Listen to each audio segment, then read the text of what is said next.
Hello and welcome. It's nice to have you with us on the Australian Television Network for our exclusive coverage of the Tooheys 1000 for 1989, coming to you from Mount Panorama at Bathurst. It dawned here another glorious day, as it has done all week. The forecast is for absolutely superb conditions for race day today. It's going to be fine and warm, at least for the outset.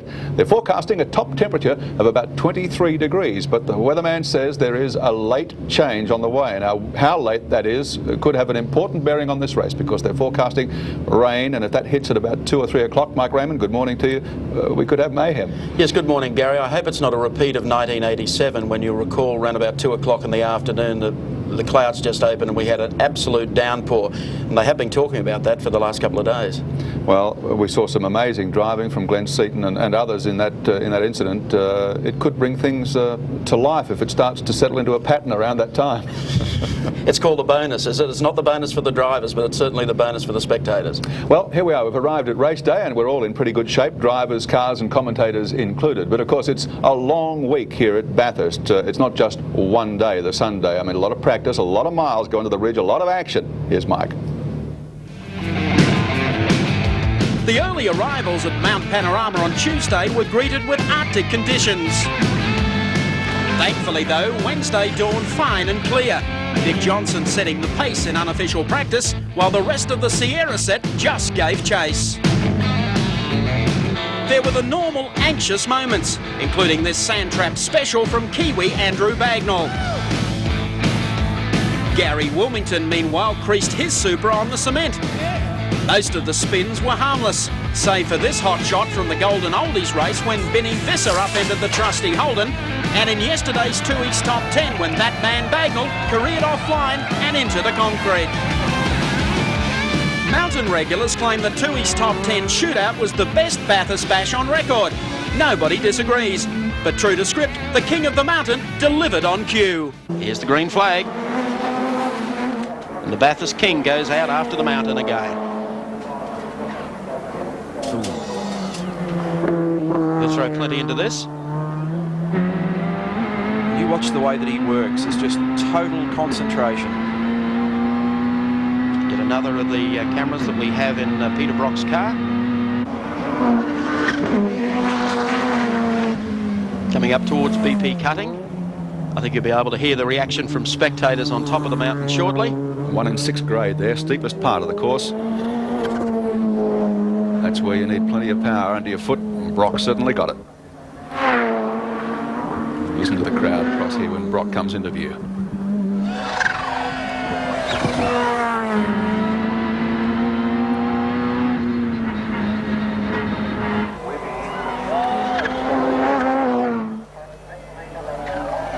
Watching for the split time coming up on the halfway mark for Peter Brock. Oh, it's good. Oh, is it good? 1:11.56 at the halfway mark for Peter Brock. Down through the dipper. Now, isn't that interesting? That just looks so tidy all the way up there. I was trying to make up my mind whether it was quick or it was slow, but the watchers told us the guy's brilliant round here. Hurls it out of Forest Elbow. Now he's got Conrod straight as we take the Bob Jane T-Mart's Thunderdome race cam, and here he comes beneath the GIO bridge. Peter Brock really putting the acid test on everyone else. Quickest man to the top of the mountain and flying down Conrod straight towards Caltech's chase. Andy Rouse will be enjoying watching this. Very quick through the kink. Peter's an aggressive braker. He really stomps on the car. And he would love to have pole position in the $15,000 that goes with it. Watch the clock. Will this snatch the prize for Peter Brock in the 05 Mobil 1 Commodore? He turns it round the corner, lines it up for the checkered flag. The clock's about to stop. Oh, a 2:15.8. A stunning time from Brock. Peter Brock, sensational time. 2:15.80, the King of the Mountain. That is amazing. There's not much you can add to that. No. I watched every split second of that. Yes, it looked slow because it was so precise and smooth. On the block. Peter, they call you the King of the Mountain, a 2:15.8. Oh, that's good. I'm very happy about that. What a sensational performance from Peter Brock yesterday, and so relaxed. Actually, it was a good day for Peter Brock. He picked up $15,000 through taking pole position yesterday morning, and then later yesterday afternoon he won the SO pit stop competition and pocketed another $20,000. So Gary Wilkinson, he's off pretty well. That's 35 for Saturday. Great day for Brock, and he was the only man that was able to improve his midweek qualifying times yesterday in the top 10. I felt a little disappointed for Dick Johnson. The Johnson team were convinced that they had pole position locked up, and they went very close to it. But it all showed in Dick's face later in the day. He didn't want to really talk to too many people. Sure did. But anyway, he's on the front row of the grid, Dick Johnson. I mean, he can't complain too much, and it's not a bad position to be in, remembering that it is 11 years this year since anybody won the race from pole position. So there's a fairly long history for Brock to overcome there. In fact, he was the last man to do it. Absolutely. Well, the top 10 looks very, very interesting with Peter Brock on pole position. And starting alongside of him on the front row today will be Dickie Johnson, the pride of Queensland. For position number 3 is 25, Tony Longhurst in the Benson and Hedges Sierra, 2:16.98. From 4, car number 10, the ANZ Sierra of Klaus Niedzwitz with a 2:17.42. 5, 105, Brad Jones in the second, Mobile 1 Sierra, 2:19.09. From 6 is 6, Andrew Madecki, 2:19.88.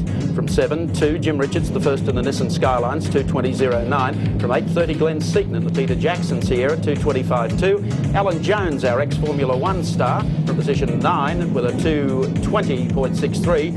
And starting out of position number 10, 8, Andrew Bagnall, who unfortunately went out of the field of play yesterday. Cars on the track for their Sunday morning warm-up for the great race of 1989. Well, the drivers can expect a marvellous reception at the top of the mountain. There's an absolute bumper crowd pouring into Mount Panorama here today. There's Peter Brock, the man we've been speaking about, favourite of the fans here. I guess that popularity would be shared with Dick Johnson.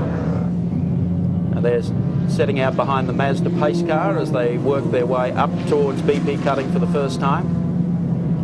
Peter Brock's 21st anniversary at Mount Panorama, 9-time winner, a record 6-time pole sitter. Can he make it 10 victories here today? What a moment it would be for him if he could. But by gee, there's some opposition, more talented opposition this year than we've ever seen gathered at Mount Panorama before, particularly in the Sierra department. We've seen 2 years where Dick Johnson was streeting the field where the Sierras were concerned, but Brock throughout 1989 has been closing the gap ever so slowly, meeting after meeting, and he nailed him in the top 10 qualifying yesterday. He certainly did. We're taking pictures there out of our race cam. We have 8 race cam units set up for today's great race. And Brocky about to get a hero's reception at the top of Mount Panorama. 05 card. Not a problem at all throughout the week. And ideal conditions to start today's race. Waving to the crowd. And what a capable co-driver Peter Brock has in Andy Rouse, the man who actually built the Brock machines and pioneered the Ford Sierra in the UK. Rouse, of course, front runner in the British Touring Car Championship this year, winner last year of the Tourist Trophy at Silverstone. In fact, he co-drove that race with the Frenchman Alain Ferté, who's sharing the Glenn Seaton, Peter Jackson Nissan today.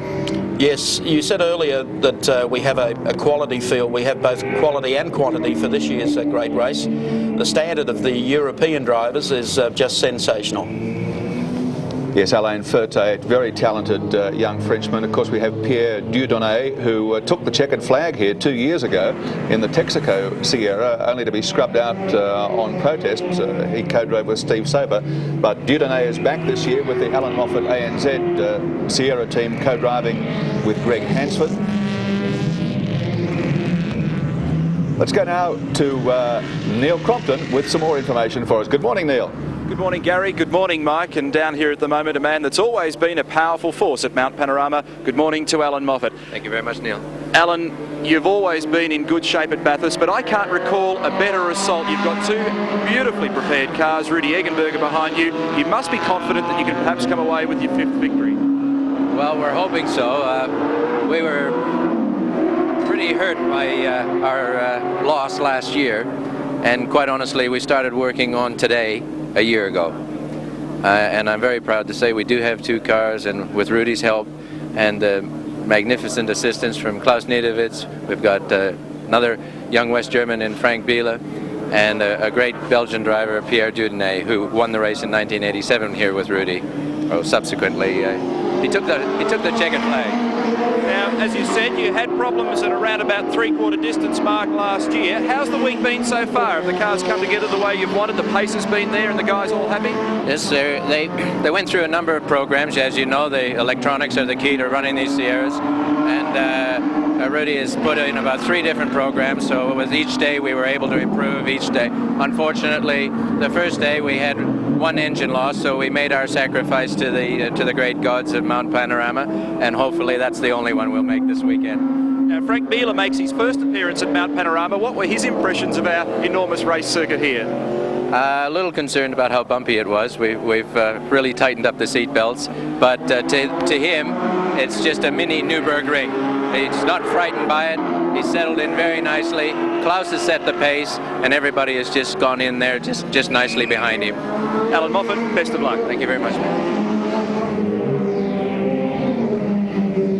Peter Brock continues to circulate in this early practice session here at Mount Panorama. Frank Beeler there, as Alan Moffat mentioned, a bit of a mystery man here for this year's race, but he certainly can drive on his European reputation. We'll be back at Mount Panorama in just a moment.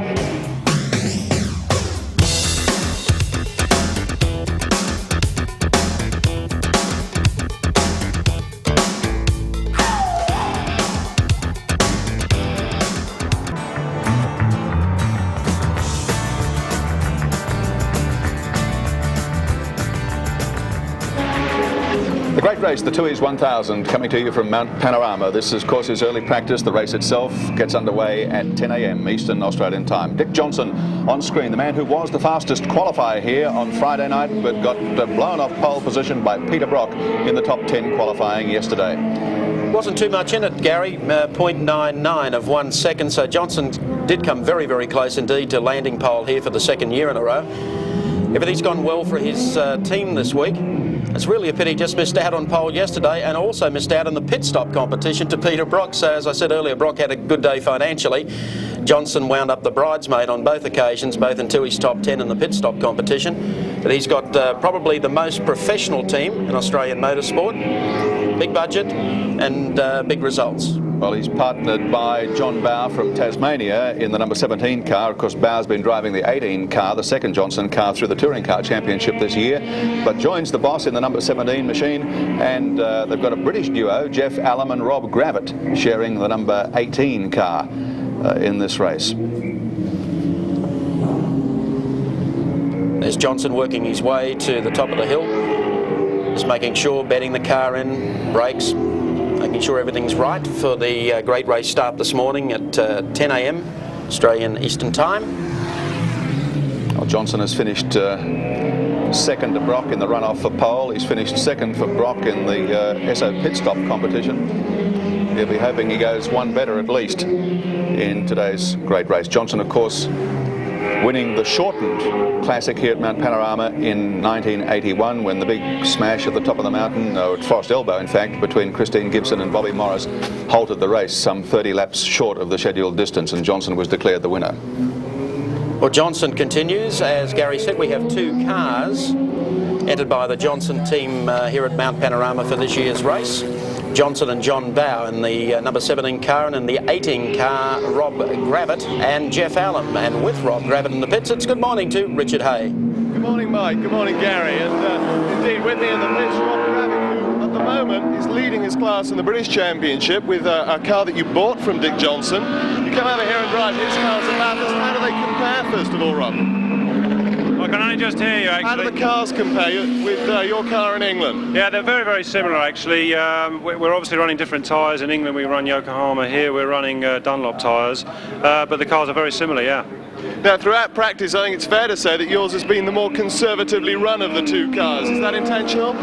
I believe so. We've been running very low boost, race boost, even through qualifying, and I suppose there's a reason for it, just to see you know, how the car's going to react and all the rest of it. But we've struggled through qualifying because we've had low power, but it's the sort of power that we'll be running in the race. So you know, we've had plenty of practice with it. Looking towards the race, that could give you a big reliability advantage, couldn't it? Well, I think so. I mean, we've got a pace that we know we're going to run. We're not going to, be silly at the beginning of the race. Historically, it's shown that if you go flying off at the start of it, they just don't last each car. So we're going to run reasonably conservative, and I hope we'll be there. I reckon 3 hours in, we'll be there. Dick Johnson's team was bridesmaid last year. It was runner-up in the pit stop competition in Tui's top 10. Do you feel then that this could be the one they get it right for the race? Well, this is obviously the main one that, this is the main thing that we're here for. I hope so. I mean, we'll find out in about 7 hours' time, won't we? Now, John Bow and Dick are in the other car. In the past, we've seen 2 driver cars, and then all of a sudden they become a 3-driver car. Is there a possibility that if there's a failure with Dick's car, that he might get into the 18 car with you? Well, I think that's a very strong possibility. Because we're running conservatively, I would say that if Dick's car breaks, there's a strong possibility that he will get into the 18 car, which will be a shame because there's 2 British drivers in this car, and I hope they both keep going. I mean, that's the idea anyway. Thanks very much, Rob. Thanks very much. Rob Gravitt in the 18 car in 12th position on the grid. I think it might be time we check the entire grid for today's Tui's 1000 for you. Peter Brock, of course, is on pole position with that sensational time yesterday, 2:15.80, sharing the front row with Dick Johnson, John Bow and the number 17 Shell Sierra. The second row, Tony Longhurst, Neville Crichton in the 25 car from Benson and Hedges. Then the first of the Alan Moffat duo, the 10 car with Moffat, Neetzwitz and Beeler. The next row, Brad Jones and Paul Radisich in the second Mobil 1 car. Andrew Medicki and Charlie O'Brien in the Kenwood entry. Jim Richards and Mark Scape in the first of the Nissans. Glenn Seaton and Alain Ferté from France in the number 30 Peter Jackson Sierra. Denny Holm and Alan Jones, 2 former world champs in the number 20 car, of course, the Benson and Hedges entry. And Andrew Bagnall and Graham Crosby, if they've got their car repaired after yesterday's little incident, also rounding up the top 10. From position number 11, 16, the first of the Holden Commodores, Larry Perkis and Thomas Mazera, last year's great race winner. From 12, the Alan Gravitt Shell second car. From 13 is Fury and Olofsson in the Nissan Skyline. 14, one to watch today, Greg Hansford and Pierre Dudonné in the ANZ Sierra. From 15, 27, Robbie Francevic and Brancatelli. 16 is Bond and Stewart in the Caltech Sierra. From position 17 is Goss and Noski in the Peter Jackson car. From 18, Percy and Crompton starting out in car number 7. From 19, Grice and Jansen, the furthest we've seen Grice back in the field, and rounding out 20, 19, Kenny Matthews and Gary Rogers in the Caltech Sierra. Position 21, car 21, Gibbs and Onslow, the GIO Insurance Commodore. Position 22, Callahan and Graham in the Mobile Concrete Pumping Services Commodore. Position 23, Waldock and Thompson in the Sierra. Position 24, Costanzo and Lusty in the Stefan Commodore. Position 25, Lambden and Crick in the Bow Repairs Commodore. There's a bunch of Commodores here. Position 26, Scott and Bartlett in the Mitsubishi Starion. Position 27, Park and Giddings also in a Commodore. Position 28, Riley and Finnar in a BMW M3. Position 29, Reed and Ashby in a Commodore. Position 30, Slako and Leeds also in a Commodore. From position number 31, it's Finnegan and English in a Commodore. From 32, of course, it's Carter and Mann in the Ford Sierra. From 33, O'Brien and Sampson in the Everlast Commodore. 34 is Lyndon Riefmuller and Green in another Commodore. From 35, 31 is Smith and Price in the Team Toyota. From 36, it's Sachs and Lorimer in the BMW M3. Out of 37, it's Mulvihill and McIntyre in a Commodore. From 38, Kay and Gray in the J-Parts Commodore. From 39, Cart 34, the father and son Golson and Golfin combo. And from 40, 42, Wacker and King. Position 41, another of the BMW M3s, Turner and Vandermeer. Position 42, also in the BMW M3, John Cotter and Peter Dillman. Position 43, Smerton and Hinton from Queensland in a Commodore, that's the police-entered vehicle. Position number 44, Taylor and Hurd in a Starion. Position 45, Summereva and McKellar in a BMW 635. Position 46, Faulkner and McKay in one of the Team Toyota Corollas. Position 47, Rea and Smith in a Nissan Skyline. Position 48, Dowson and Bates, another of the Toyota Corollas. Position 49, Wilmington and Watkinson in a Toyota Supra. And position 50, Burbridge and Williams in a Gazelle. Only another 5 to go. 51 is Awadala and Lintoff in the Blue Haven Commodore. 52 is Sala and Vorst in the Toyota Corolla. 53 is Adcock and Full in another of the Corollas. 54, veteran Bob Holden and McAndrew also in a Corolla. Rounding out 55, Tyndall and Wall in a Commodore. There we've given you the full list of starters for this year's great race. Here's a fellow that'll be starting a little further back than he's accustomed to, a former pole man here and a former great race winner, Alan Grice in the FAI Insurance's Commodore. With Captain Peter Jansen as his co-pilot, a man accustomed to grabbing the limelight when you least expect it. And of course Grice is no slouch. He's got a big car with a lot of power. Of course the Commodores don't quite have the sprint capability that the Sierras have, but I think as the day wears on, the Commodores, and this one in particular, might just be coming into their own. This is a bit of a bonus now for the competitors, the morning warm-up. If you recall, some years ago, the drivers got one practice lap around the mountain, and it was a slow lap, and everything was cold, and off they went. So if anything, any problems surface, they at least have an hour or so to get on the case. Grice just passing veteran Murray Carter, 67, I think that's what he admits to anyway, 67 years of age, the veteran of the field here, although he hasn't competed in as many races as Bob Holden, who's here for his 25th event. Isn't that sensational? Bob was here in the early days, a former winner of the race. It's had a few different names over the 26 years, and of course Tui's coming to the great race in 1988. This is the second Tui's 1000. Kind of a 22 going through there at the moment, another one of the Commodores. Graham Lusty and Alf Costanzo. So the Lusty boys are back. Well, one of them. That's a pretty bright Commodore, isn't it? Coming down through the S's.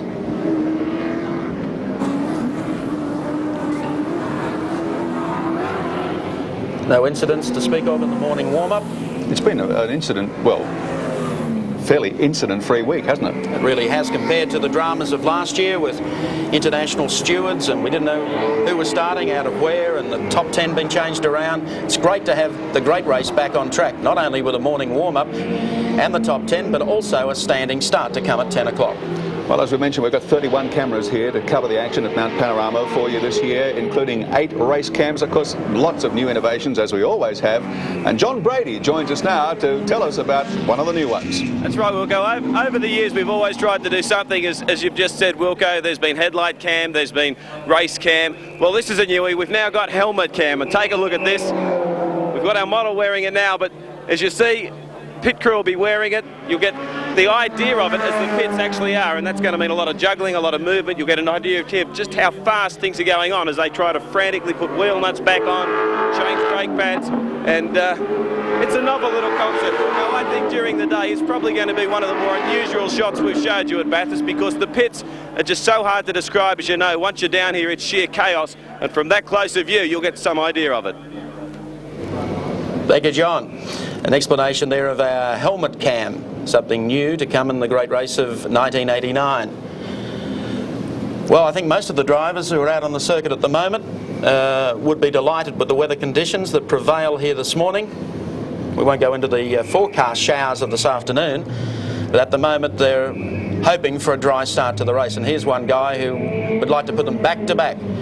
Tony Longhurst, car number 25, the Benson and Hedges Sierra, a winner here last year with Thomas Mazera, and he looked sensationally fast yesterday in practice. Mazera, of course, has switched camps and is now with the Holden team, co-driving with Larry Perkins, and Neville Crichton sharing this car with Tony Longhurst. And as we mentioned before, the second Benson and Hedges entry shared by the 2 former world champs, Denny Hulme from New Zealand and Australia's Alan Jones. So they've got a formidable combination in both cars, and certainly be a force to be reckoned with. Tony Longhurst now managing this team, but the wily Frank Gardner still there as Tony's advisor. And I don't think there are not many smarter men that have ever stepped foot on a racetrack than Frank Gardner. No, he has all the results on the board, and he's been, I believe, a sensational influence on Tony Longhurst. So Longhurst making his way down Conrod Straight back towards the pits, slowing down there. I think he's satisfied with the warm-up this morning. Things are warming up here at Mount Panorama. We'll be back in a moment.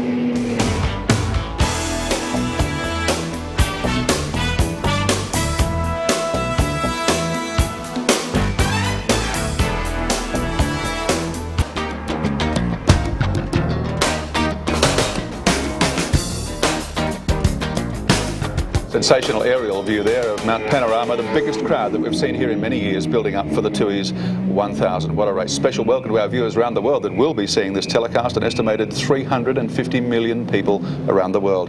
We've mentioned many of the overseas drivers that are here, not as many as in previous years, but boy, Richard Hay, the quality is there. The Tooheys 1000 is no longer a round of any world or regional championship, yet its magnetism for the international drivers remains undiminished. 24 drivers from 7 different countries have made the trek to Mount Panorama. They're some of motor racing's most colourful characters.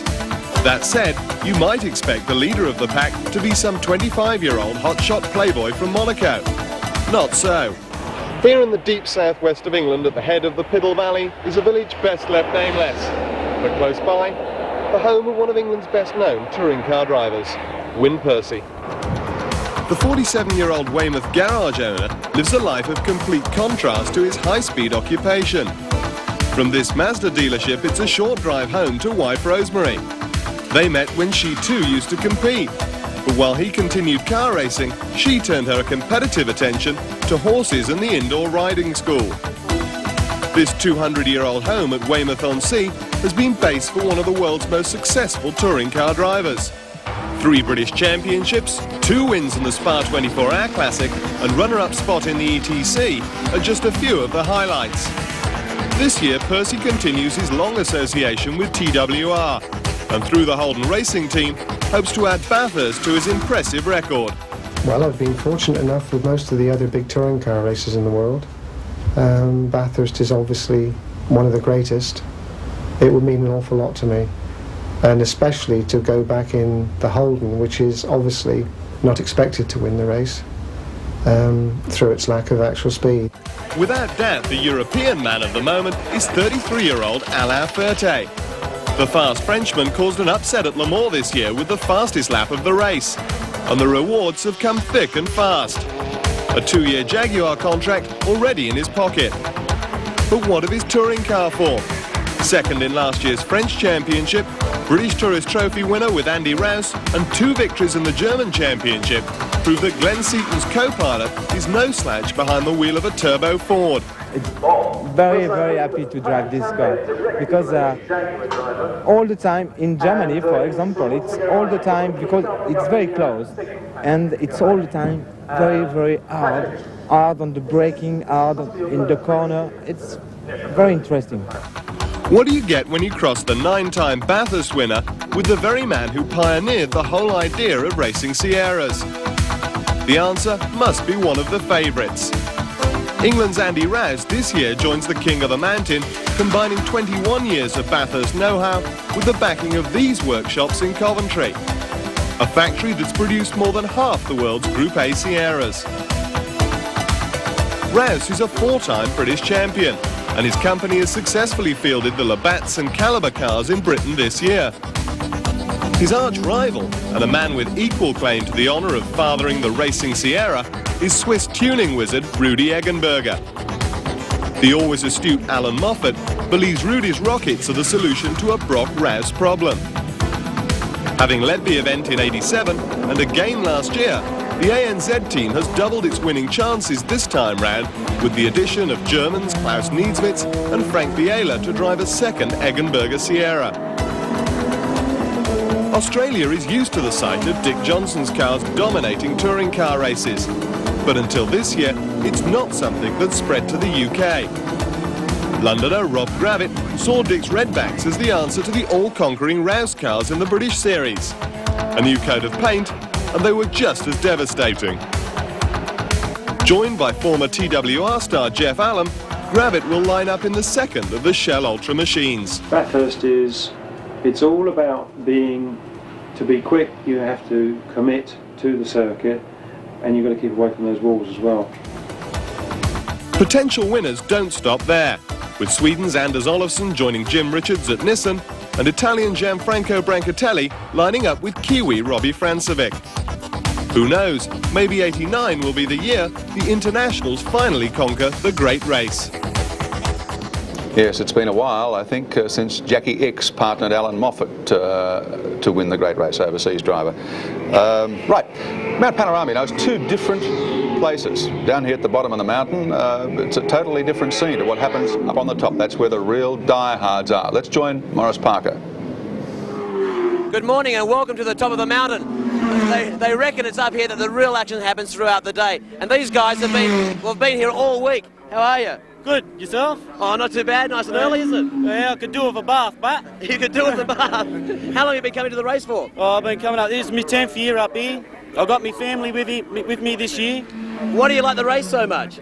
It's exciting, the smell of the rubber burning on the track, and the beautiful weather we're having up here on the mountain. I mean, you guys have really made your own little home here. You've got the TV going to watch the telecast, you've got the esky and all the chairs, and a great view. Well, this is the place to be if you really want to watch the mountain, because this is where the action really happens.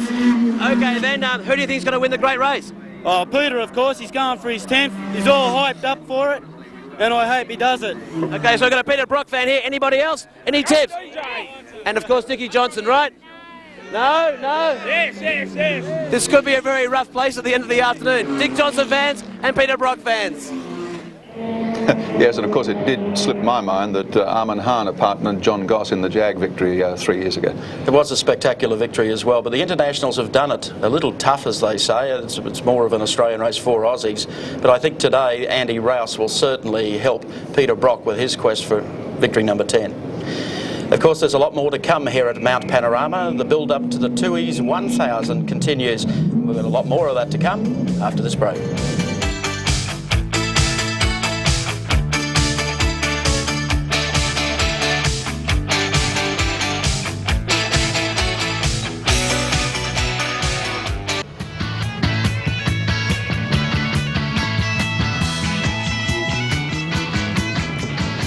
Good to have you back with us at Mount Panorama for the great race, the Tooheys 1000 1989. The build up to the start continues, the crowd continues to pour in here.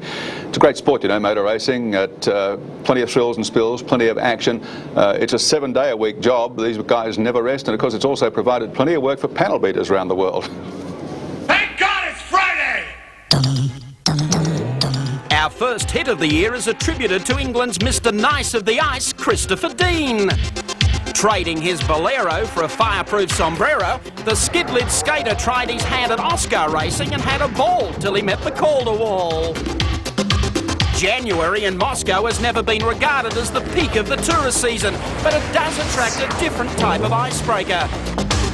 'Tis said speedway bikes with spikes can be a buzz. They can also be expensive by the time you employ a trainer and learn to eat through a strainer. Meanwhile, Florida in February can be fairly frantic if you're trying to make the starting blocks for the Daytona 500. Qualifying, it seems, just rages for ages, while the sheet metal invariably disappears in stages.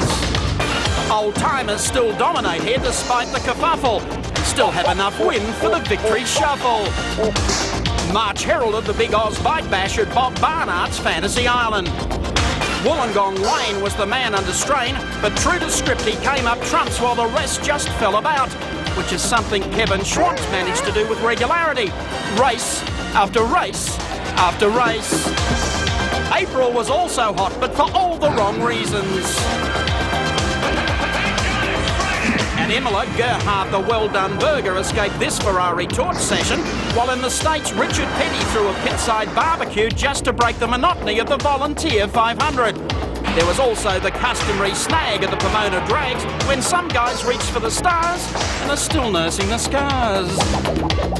Things were also windy at Indy, where the 500 degenerated into a demo derby. But nobody used up their St. Christopher medal like Kevin Cogan. He wreaked more havoc than Hurricane Hugo. While the Now You See Him, Now You Don't award went to Emerson Fittipaldi, who dispatched his challenges faster than Al Capone. It's really been quite a year. Dick Johnson providing most of the thunder down under, while in Europe they've just kept on trucking week after week. From motocross to Formula 3, we've seen them lift and lob, and you've got to admit... Thank God it's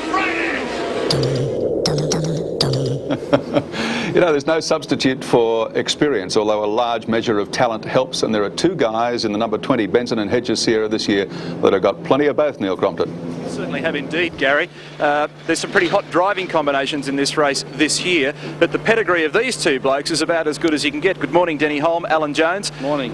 Denny, a 1967 World Formula One Championship. It's a far cry from Mount Panorama and a Ford Sierra, but are you still enjoying your touring car racing? I enjoy it very much, and sure, 20 odd years ago since I won the championship, and I don't feel any different. I'm probably a little slower than Alan, but I'm the tortoise and he's the hare.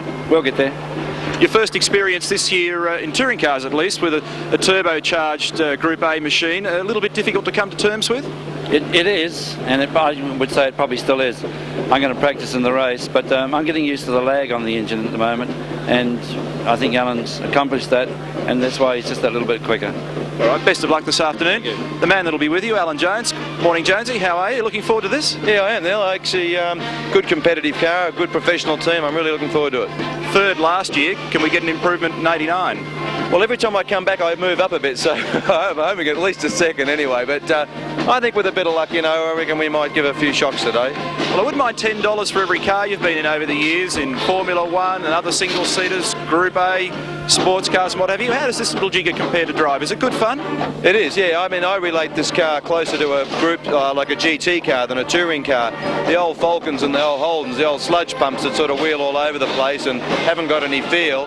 But this is more like a GT car. It's hard and it's got a lot of feel to it. It's good fun to drive. Best of luck. Thank you. That's the scene on pit straight at Mount Panorama as we prepare for the Tooheys 1000. The Marching Koalas, the combined high schools band from the Hunter region of New South Wales. And what a great performance. Well renowned throughout Australia for their performances at major charity and sporting events, not only here but overseas. They've toured pretty extensively since they were formed several years ago. 140 members of the band, average age, I think 15 years. Mike, they do a superb job. They are a sensational act, the Marching Koalas. They, of course, were here at Mount Panorama last year, provided us with plenty of colour in the pre-race activity, and they're back this year, better than ever. Seen at all the big events, as I said, in Australia, sporting and charity, social events. They've toured overseas, Japan, the United States. In fact, they've been to the United States and Canada again this year, and they cause quite a sensation wherever they go because for their average age, as I said, about 15, they possess unbelievable musical talents. They've also gone to enormous trouble up in the Hunter Valley region to turn these kids out in sensational uniform. They look a picture and they perform par excellence.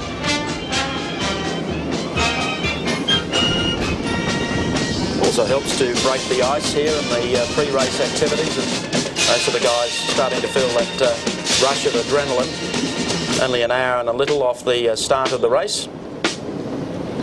Gene Bass designed those uniforms, by the way, with the orange and dark tonings to imply the sunburned country. Not sure about the sunburned country here today, Gary. Well, as we mentioned at the start of our telecast, it dawned a beautiful day here at Bathurst in the central west of New South Wales. And I mentioned the forecast, and that cloud, in fact, has started to move in over the back of Mount Panorama, starting to cloud over and cool down a fraction already. So maybe the weatherman is spot on. In fact, the change might arrive a little bit earlier than expected.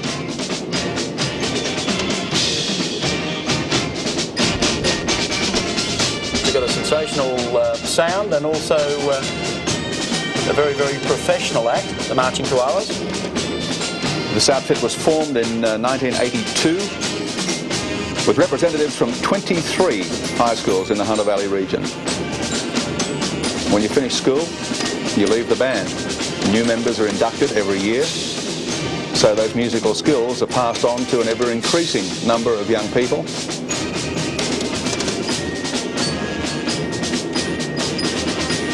Music directors selected from within the staff of the Education Department of New South Wales. They have a huge supporters club in the Hunter Valley region that conducts a lot of fundraising activities to keep the band afloat because, as you can understand, it's a pretty costly exercise.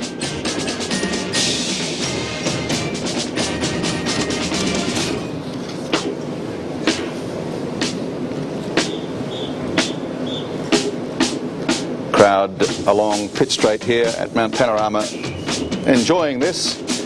A little relaxation, entertainment before we really start to tighten the screws as the drivers get tense in preparation for the Tooheys 1000 of 1989. Australia's greatest race, without doubt, one of the 2 or 3 greatest motor races, touring car races in the world. But certainly the most watched touring car race in the world, Gary. 350 million viewers will see Australia's top drivers and the cream of Europe in action here today. And of course, I think probably the thing that makes the race just so great is the circuit that it's conducted on. 6.213 kilometre mountain course, public road course. It's narrow, it's bumpy. They've certainly upgraded all the safety facilities over the past couple of years, including that marvellous new pit area across to the right.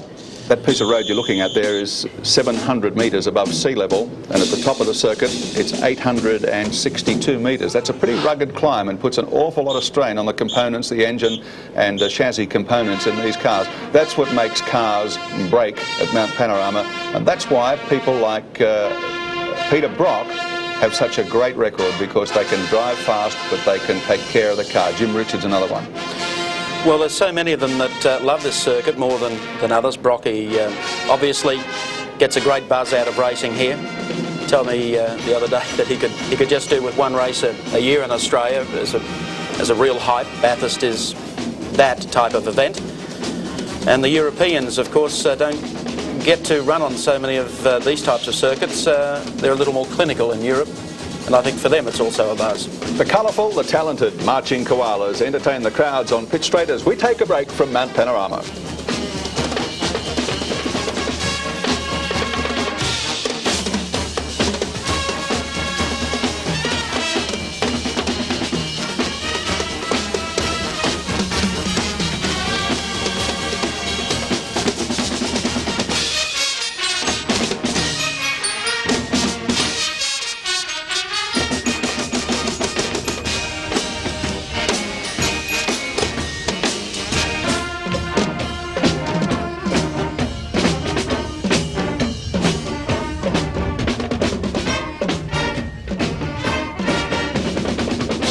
Lights are bright on Broadway. That's the tune at the moment, from the marching koalas from the Hunter Valley region of New South Wales as they wind up their performance here on pit straight at Mount Panorama, and a very appreciative crowd.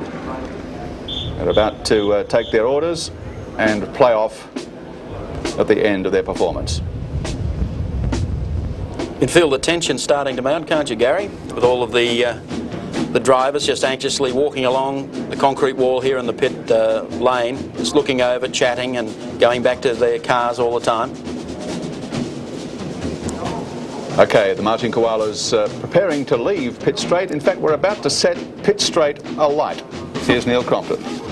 Over the years, Gary, there's been some pretty exciting motor vehicles tear up and down this pit straight at Mount Panorama. We've seen touring cars, sports sedans, open wheelers, superbikes, Grand Prix bikes, all sorts of things. But this morning, I think we're going to see the fastest ever vehicle along here. See this thing here? It's a mean-looking weapon. It's Jim Reed's top fuel dragster, and he's going to put on a little drag demo for us in just a tick. Now, believe it or not, this thing's got 3,000 horsepower. It's a supercharged, nitromethane powered 484 cubic inch Hemi Chrysler engine. It's all alloy, super lightweight. The chassis are US design. Most of these things, the good ones at least, come out of the States, all chrome moly tubing, super light. So the biggest tyres on the rear that I've ever seen. Very, very soft compound. And how Jim straps himself into this thing and does this, I do not know. Last year the car broke 6 Australian speed records consecutively, and it's the fastest of its type outside the US, and over a quarter mile we're talking 250 miles an hour, and that's in the order of 5.2 seconds. Now I can't imagine that. I think the only sort of blokes that experience that speed are the FA-18 pilots. What's going to happen is Jim's going to fire this thing up shortly. When he does, Crompton's going to blitz off into the distance because apparently it's air splitting. They're going to tip a little bit of water down under the back of the thing and light it up. and they'll run down to the end of the pit straight and pop the chute. So Wilco, this looks like you, mate. Thank you very much, Neil. Yes, it looks like it's going to be a couple of minutes before that happens as the marching koalas make their exit. Still, we've got time to take a look at another couple who've got an important bearing on this race. Their son has been here 21 times. They've been here 21 times. Mum and Dad Brock. But you asked for the man. You asked for him. It's Peter Brock. Brock, a name that's been inexorably linked to Aussie motor racing for so long, it's hard to imagine the game without him. This year, the undisputed king of the mountain embarks on his 21st Bathurst assault. Racing motorcars is his life. In fact, it's fair to say it's in his blood. The Brock family ancestry dates back to the beginning of Australian motorsport.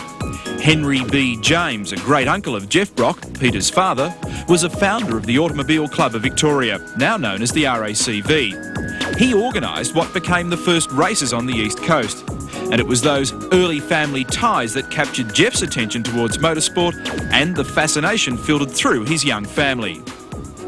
When I started working for Austin Distributors in Melbourne, which used to be the old Austin Healey agents, and they raced them, I used to go along and take Peter and take the family. And of course Peter would never leave the fence, you know, he'd never be looking for ice creams or anything. He was mad keen. As a young bloke, was he always into cars right from the very beginning? Well, I always knew he'd be involved in some way with cars because he loved them so much. And when he decided to go racing, yes, we encouraged him. We said we would support him. Well, the first noises he made as a baby were almost motor car noises. And then he'd ride his bike, you know, and he'd ride it as though it had a motor in it. And then he went on from that, you know. Started driving on the farm here and in the trucks. My dad used to let him drive the truck around. He'd set it going for him. He was too small to reach the pedals, but he'd steer it while Dad hopped up to the back and threw the grass hay out. Of the thousands of Peter Brock fans in Australia, Ruth and Jeff, his mum and dad, are definitely at the head of the fan club queue. The Brock boys, Neil, Peter, Philip and Lewis, were all exposed to motorised sport at an early age. But Peter positively thrived on life behind a wheel, and this ugly-looking weapon was his outlet. Believe it or not, this was an Austin 7. Peter, with support from Dad, assembled this from a couple of derelict 7s in his leisure time. In 1960, when he was 15, Peter watched the very first Armstrong 500, the forerunner to the Tooheys 1000, and throughout the day would leap into the beast and thrash around the family paddocks as if he were in the race. 7 years later, Peter realised his ultimate dream backed by his parents. His racing debut was made in this ungainly Holden 179-powered Austin A30 at Winton. In it, he won a staggering 102 races over 65 meetings. A motor racing career was launched. Well, we started going to Bathurst, of course, with his first drive, and that was an amazing situation. We had a business in which Peter was involved called the Diamond Valley Speed Shop, and Peter sat at the phone there, I reckon, for 3 weeks, waiting for Harry Firth to ring him. He'd had an interview with him and done a test drive. And of course, when Harry rang, Peter was over the moon, and he popped in on his way to Bathurst with the race car. They drove it there, and of course the next day we hopped in our car and away we went. And never been there before, went up the mountain and had a pretty rugged time really, but anyway, he came in third and we were really pleased about that. Proud Mum and Dad? Yes, I was crying. The past 23 years of Mr. Brock's racing career have been very well documented, but without family support, none of it would have happened. In fact, there was a time in the mid-70s when Peter wasn't driving for the Holden dealer team and his family rallied to keep their boy on the track. Their support was overwhelming, and Peter hasn't forgotten. Today, Jeff and Ruth live on the same property that Peter and wife Beverly have just acquired on the outskirts of Melbourne. The Brock family has always lived in or near the Hurstbridge area, and retirement paradise for the Brock seniors is the peaceful, idyllic surroundings of the countryside they grew up in. Providing Mum and Dad with a lovely new home on the farm spread is recognition by Peter of the enormous support he received in the formative days of his racing career. Like their son, Ruth and Jeff are gearing up for their 21st Bathurst assault this year. But for them, it's out with the station wagon and caravan rather than the transporter and the Sierra. Each year for the last 21 years, Mr and Mrs Brock have been coming to this very same site at Mount Panorama to watch Peter race. It's been quite a family performance, so this year we've got a special surprise. Sorry to intrude, folks.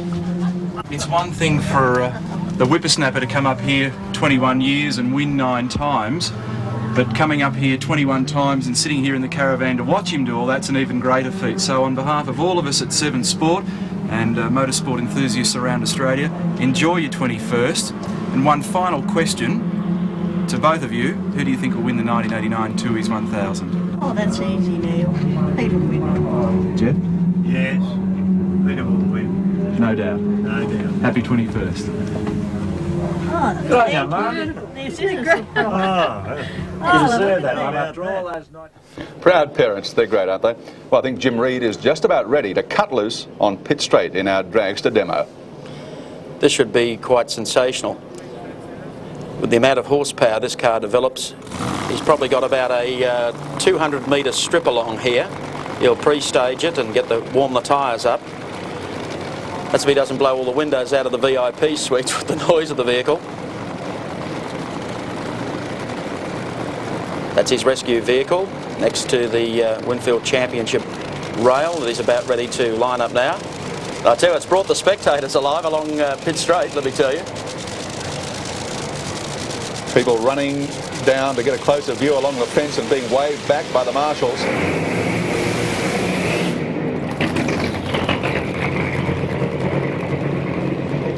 What did you say? I didn't catch that, but I guess they're going to move him back into position now for a burnout. That was just to warm the tyres up, could you believe? A 484 cubic inch Keith Black aluminium block Chrysler. Russell Jones, the chief mechanic, trying to back it back now to light it up. Fully computerised. And Jim is the most successful drag racing competitor in Australia. He's been at it for 20 years. He's raced successfully in the United States. He's reversing it back now. I can't get over the length of it, Gary. Just a sensational piece of equipment. Well, the machine takes up 2 entire grid positions for the normal touring cars.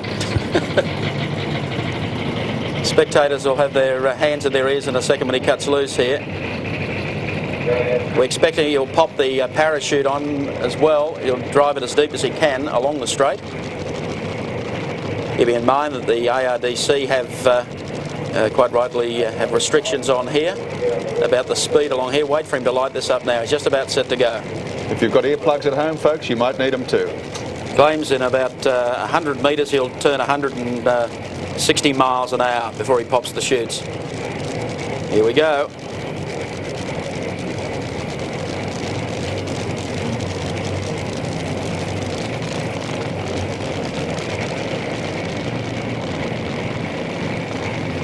Jim Reed set for a drag demo here.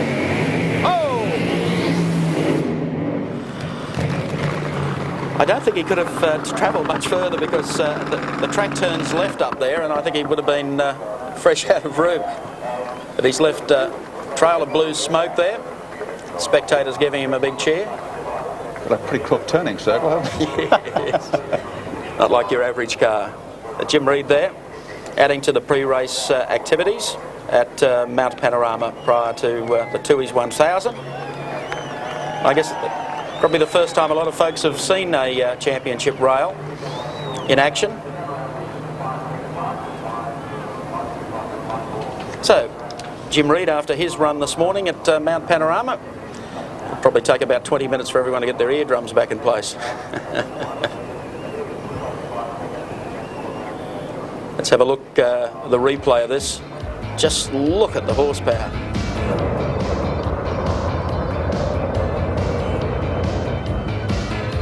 Didn't have to pop the chutes.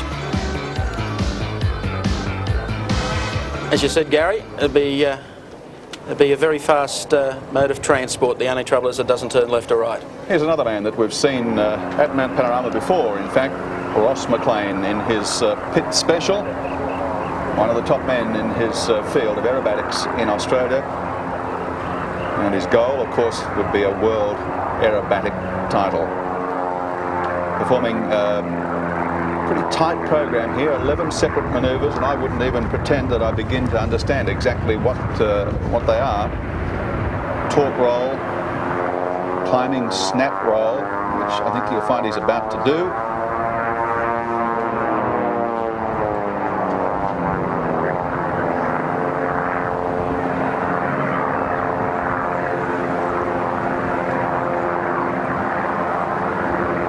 Ross has been a regular here, hasn't he, for the last 4 or 5 years? Not only here, but again, like the marching koalas, he's in great demand at all sorts of events around Australia.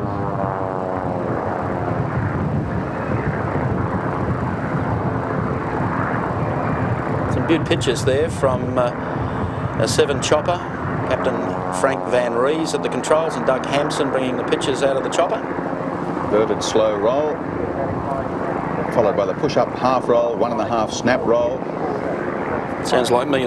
And a pull through 5/8 of a loop. Well, Ross McLean in action at Mount Panorama as we get down towards the start of race time here for the Tooheys 1000 1989. We'll be back for more of it in just a moment.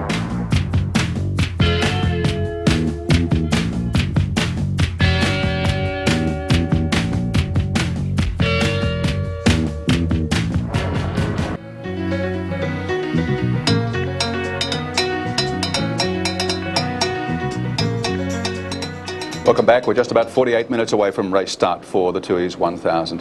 You know, every component plays a vital part in the race cars that you'll see in action here today, but probably none more so than tyres. Most of the teams running 2 cars here will spend more than $40,000 on cars this week. Let's take a look at the science of tyre technology. Spending millions of dollars on motor racing is very easy. You can build and develop the most powerful, reliable, high-tech engines, refine and balance your chassis, employ a team of key engineers, or buy the hottest drivers in the world, but it all adds up to naught if you fall down in one critical area. They're round and black and often overlooked, but tyres can make or break that investment and effort. Strange though it may seem, 80% of the Tooheys 1000 field rely heavily on this small street. This is Kobe, Japan, and down there is the Dunlop tyre factory that keeps motorsport rolling. A race car consists of many specialist components. It's like a small business with dedicated teams of people taking care of each department. Take tyres, for instance. Apart from the obvious on-site technicians, in the case of Dunlop, there's a multitude of personnel involved in production, development and research here in Australia and at the race tyre factory in Japan. From data collected in the field at a track like Bathurst, never-ending new generations of road and race tyres are born. Searching for the perfect lap runs hand in hand with searching for perfect grip and durability. And from the CAD/CAM Computer Design Centre to the rubber analysis chemists, a visit to Kobe reinforces the seriousness of the motor racing tyre development business. Australia is Dunlop Motorsport's biggest export market, which makes teams like the Johnson and Moffat outfits very important to this group of people. This is the nerve centre of the company, led by Motorsport General Manager Masaki Kiyogoku. You know, the car manufacturer is a very big effort to achieve the result in Group A. This is because the car looks like the running on the normal road.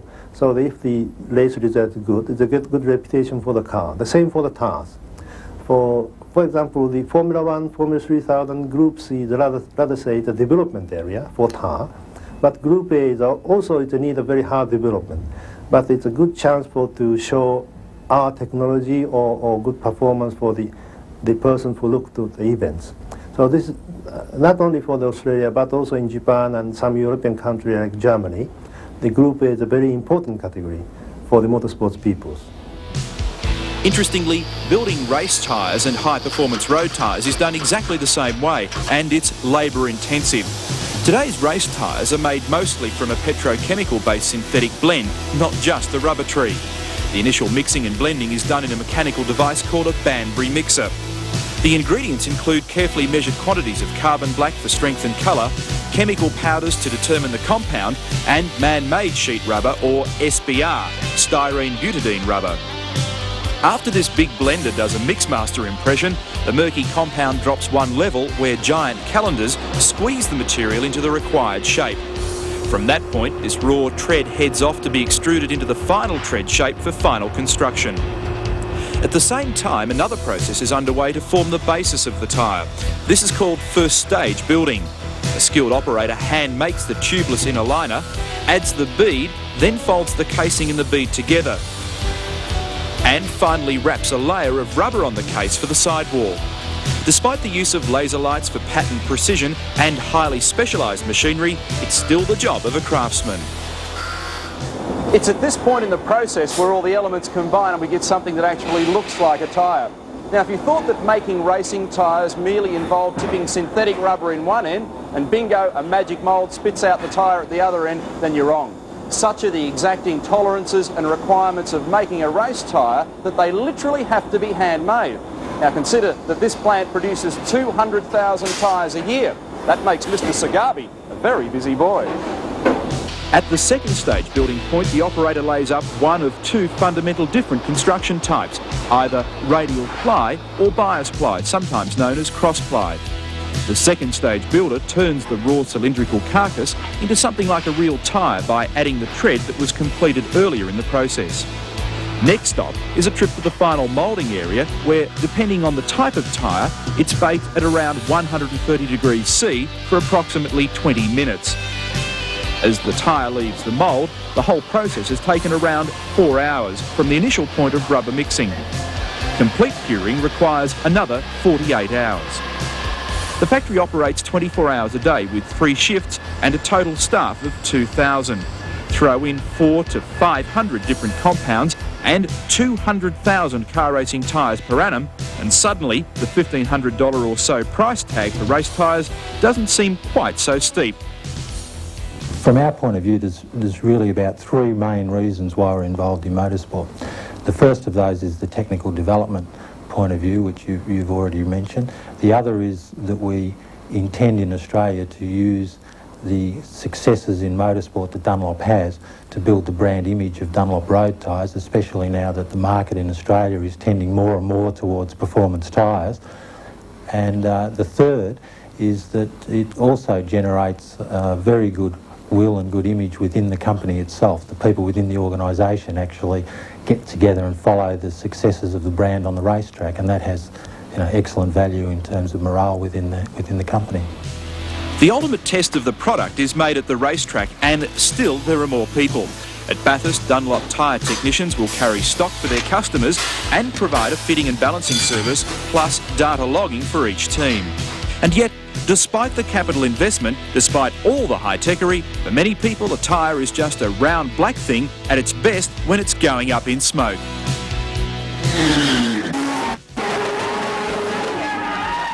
Isn't it? And a lot of money. And one of those sets of tyres will last a car about 40 laps here today. Divide that into 160 laps. It's not hard to figure that pit stops are very important. And the Esso company thought it might be a great idea to find out just who has the slickest pit crew. They put up $20,000 for the exercise. The big dollars had the pit crews racing the clock all week here at Mount Panorama, the top 4 to qualify for the finals. First semi put Peter Brock's Mobil 1 Sierra crew up against Alan Grice and his gang with the FAI Commodore. The plot called for a complete wheel change and take off again, but trouble for the Grice outfit with a stubborn central locking nut.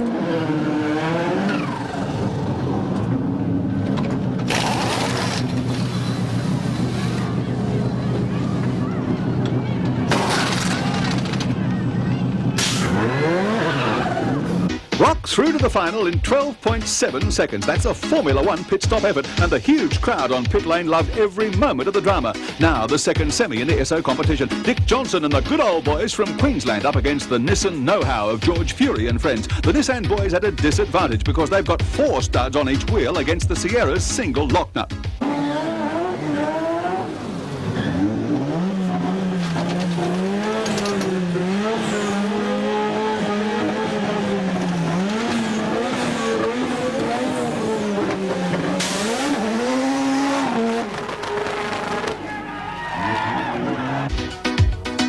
outdrifted the Shell crew by more than a second in 13.33 to put them up against Brock's boys in the final. Just the confrontation the fans were waiting for.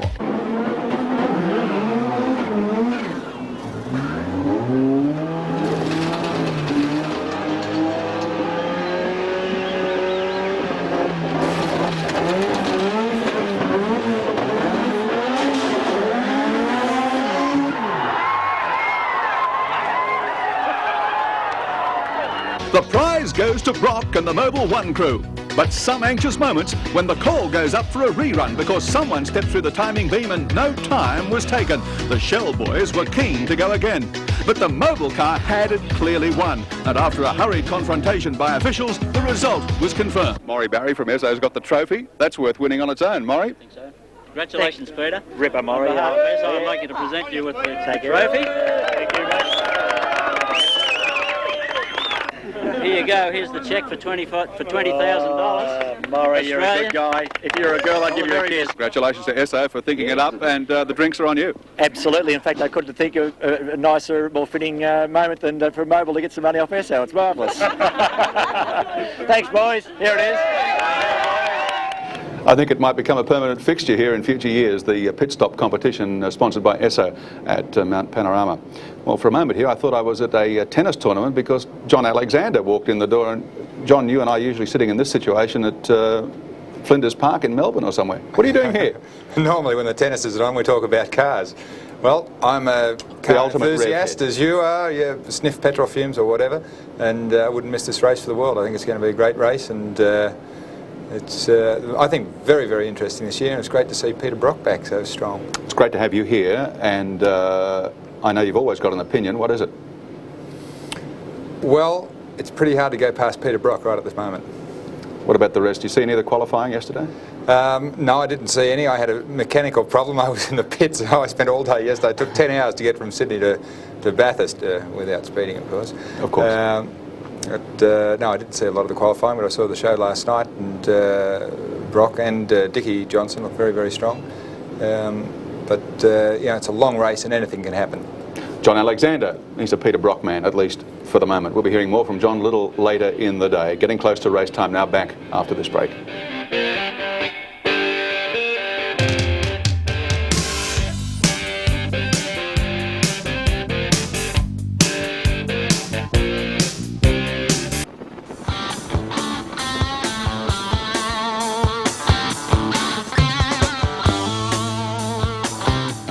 34 minutes to the start of the great race, the Tooheys 1000 here at Mount Panorama.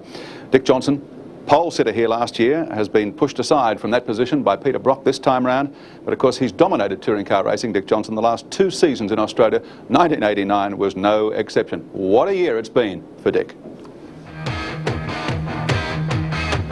For almost 2 years now, Australian touring car racing has revolved around this man, these cars, and this team.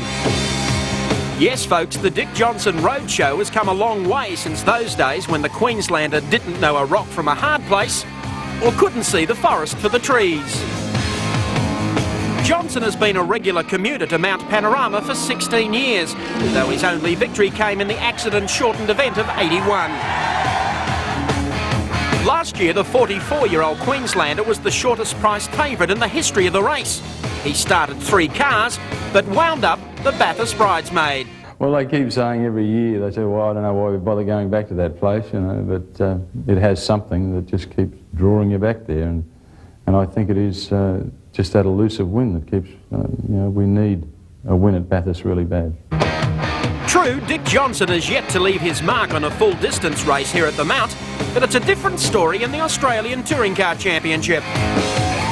His red Ford Sierras ran the opposition legless during '88, and it was a case of more of the same this year when he won 4 of the 8 rounds and snared pole position on 5 occasions, proving preparation and not desperation is what it's all about.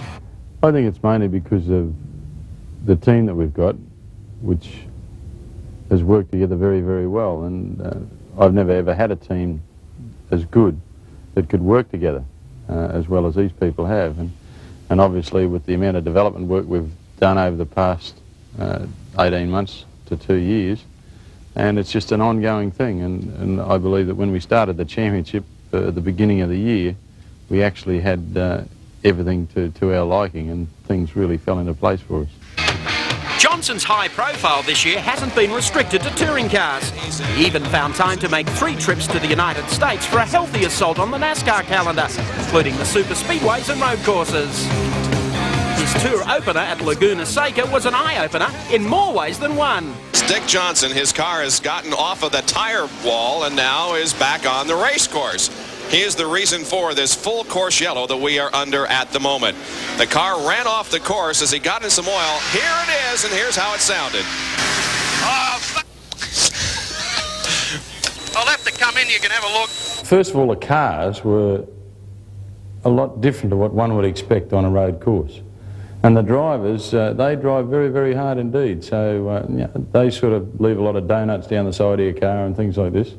But they're not that experienced in road racing, really. But, by geez, they drive hard, and it was good to drive them. The wisecracking Queenslander returned to local touring car competition at the recent Sandown 500, where he took pole and then lost the start to Peter Brock. After playing catch-up all day, he finally took the lead, where he stayed until 5 furlongs from home when a turbo screw came adrift, setting him back to 5th at the finish.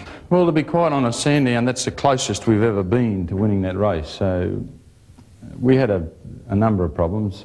As you realise, that was a brand new motor car that we used, and completely new management system and everything. So we had our share of problems, and it ended up being something totally different, which failed on the car. The Johnson spread at suburban Daisy Hill near Brisbane clearly shows Dick has shed his battler image once and for all. It's been a tough slog for the Brizzy boy. He's done it the hard way, but would now like some time to enjoy the fruits of his labour. After a second Bathurst win, of course. I suppose that's one of the bad parts about life, is the fact that, you know, when you can afford to buy certain things, you don't have the time to be able to use them. And that's certainly the case right at this point in time. Back to Mount Panorama. We have the cars going out very, very shortly on their final warm-up lap before they line up, obviously, before the start of the race. And as we've mentioned on a number of occasions this morning, the weather conditions, Neil, are changing all the time, and you'd be more interested in this than most. Yes, I can see that the wind swung more westerly now, and there's certainly a little bit of cloud starting to appear from the west and southwest. But we had a forecast at the driver's briefing around about 7:15, and they're saying that we'll have fine conditions until late in the afternoon. Great shot there from Seven's chopper up on top of Mount Panorama looking about. It's not too bad at the moment, but there's just that hint that there may be a threat later in the day. We'll hope it stays away. Well, I suppose depending on your view and what sort of car you got, it might be better if it is wet. Well, you're driving with the Holden. We'll have a look at the grid now. The entire starting field, pole position to Peter Brock, Andy Rouse with a 2:15.80. From position number 2 is Johnson and Bow in the Shell Sierra. From 3, Longhurst and Crichton. From 4, Moffat and Needswitz. From position number 5 is Jones and Radicic. From 6, of course, Andrew Madecki and O'Brien. From 7, Jimmy Richards and Mark Scaife. From 8, Seaton and Furte in the Peter Jackson car. From 9, Holman Jones. And from 10, Bagnall and Crosby. And position number 11, Larry Perkins in the Holden Commodore. From 12, it's Jeff Allen in the second Shell car. From 13, Georgie Fury in the Nissan Skyline with Anders Olofsson. From 14, Greg Hansford and Pierre Dudonné. From 15, it's Robbie Francovic and Gianfranco Brancatelli. 16, Colin Bond, third last year. 17, John Goss and Tony Noski in the second Peter Jackson car. Car 18, Win Percy, car number 7. From 19, it's Alan Grice, an old foe of Win's, another Holden Commodore. And from 20, car 19, Kenny Matthews, Ford Sierra. From 21, it's Gibbs and Onslow in the Commodore. 22, Callahan and Barry Graham. From 23, Waldock and Brian Thompson. And 24, there's of course Costanzo and Lusty. From position 25, Lambden and Crick in the Commodore. From 26, Scott and Bartlett and Astarian. From 27, Park and Geddings in the Commodore. From 28, Riley and Finnour in the BMW M3. Reed and Ashby start out of position number 29, and rounding out the 30, it's Slako and Leeds. From 31, it's Terry Finnegan and John English, car number 40. From 32, it's Murray Carter in the Ford Sierra. From 33, it's Bill O'Brien in the Commodore. From 34, it's Lyndon Reithmuller, another of the Holden Commodores. From 35, John Smith in the Toyota Turbo Supra. From 36, it's John Sachs in the BMW M3. 37, Tony Mulvihill in a Commodore. From 38, Gerald Kay in a Holden Commodore. From 39, it's the Golson duo in the 635 BM. And position 40, Matt Wacker in a Holden Commodore. From 41, it's Turner and Vandermeer in a BMW. 42, Cotter and Doolman in an M3. 43rd, Smurden and Hidden in a Commodore. From 44, Taylor and Hurd. Out of 45, it's Somariva and McKellar in a 635. Starting out of position 46, Faulkner and McKay in a Corolla. From 47, it's Rea and Smith. 48 is Doosan and Bates. Out of 49 is Wilmington and Watkinson. And out of 50, it's Burbage and Williams in a Gazelle. And position 51, Rita Awadalla in the Holden Commodore with Ray Lintott. And position 52, David Sala in the Toyota Corolla. From 53, Michael Adcock in a Toyota Corolla. From 54, Bob Holden. And position 55 is Bob Tyndall in another of the V8 Holden Commodores. That's the entire field lining up for today's Tooheys 1000, and we are about 26 minutes away from the start. A race that's expected to run about 6.5 hours. 1,000 kilometres, Australia's great race and a real test of man and machine. And everybody now just starting to get themselves into gear. Crews, we've got all the stuff out. Lead drivers in the cars. And we start to move towards the final starting preparations where they come under starters' orders. The countdown continues to the start of the Tooheys 1000, and we're back in just a moment.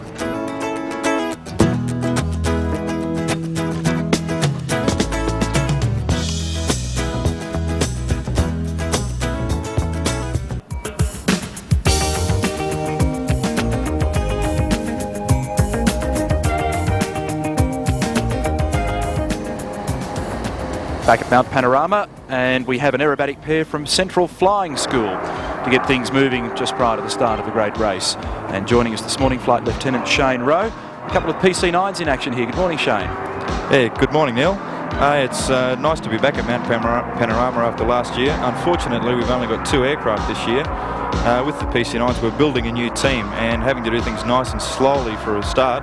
We start off with 2 and we'll be building up towards 5 or 6, hopefully, for next year.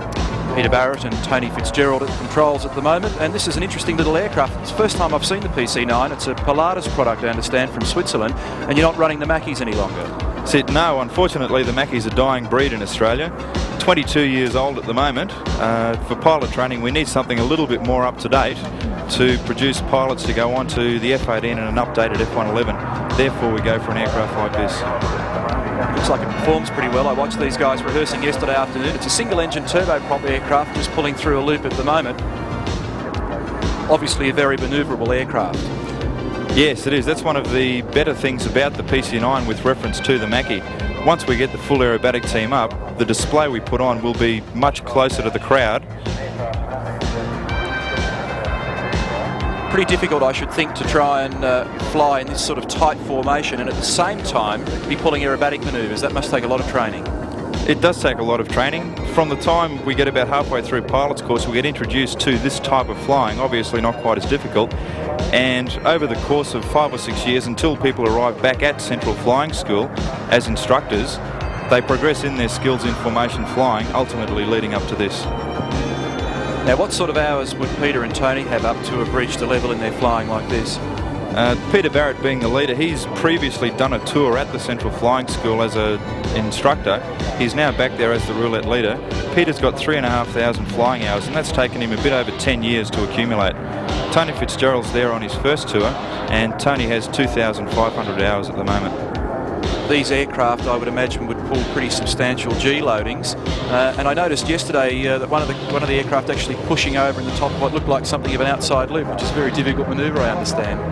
So, yes, it's not quite as difficult as people would imagine. Once we've got the basic skills, we can progress there and fly any manoeuvre we desire. However, the G loading is quite high. This aircraft is capable of pulling 7G, or to imagine the aircraft, the pilots at that point weigh 7 times their normal body weight. Pretty substantial, isn't it? What sort of performance figures? Cruise speed, rate of climb, those sorts of things? The cruise speed of the PC9 is 520 kilometres an hour at sea level. That's the fastest we can get out of it. And regards rate of climb, we can hold 4,000 feet per minute up to around about 20,000 feet. That's a pretty quick little aircraft, isn't it? delightful little thing. Well, these guys will be enjoying themselves this morning. Beautiful conditions for aerobatics. I'd imagine it's pretty calm up there at the moment, and we're really seeing the full gamut of the performance envelope of this aircraft. So, yes, they are having a great time. This is one of the better parts about being in the Air Force, getting to operate in a team like this. We get to go away and operate away from base and meet the public. Looking through a roll. It always amazes me how these guys stay oriented, how they understand where the horizon is and they understand where the other guy is. So once again, it's all practice. And what they did yesterday, as you mentioned with the practice they did yesterday afternoon, they came across here to Bathurst to find a reference line and a feature point around which to orientate their display. What's this manoeuvre? The manoeuvre Peter's performing at the moment is a vertical roll, and what you'll find is the aircraft will very soon stop in the sky and then it'll start to tail slide. You have to be pretty careful with the control surfaces of the aircraft at that point. Yes, you have to be very careful with that. If the controls do snatch, there is a chance of something going a little bit array down the back and could cause a problem. How close?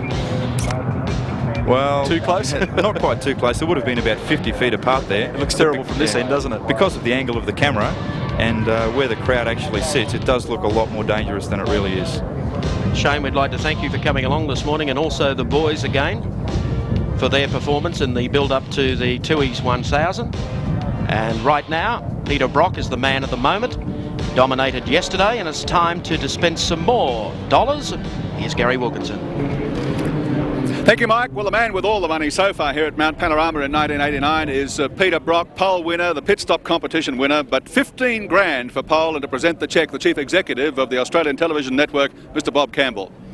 Thanks, Gary. Peter, congratulations. Thanks, Bob. 21st year, coming of age almost, pole position. Yes, I know. 2:15.80. Well done, and good luck for today. I hope all goes well for you. Thank you very much, Bob. And it's a culmination of a tremendous effort for our team, as well as, I suppose, the experience and effort they put into the whole issue. And really, it's now getting on with the job. Pole position's one thing, the race is another. Yeah. Thanks for your support.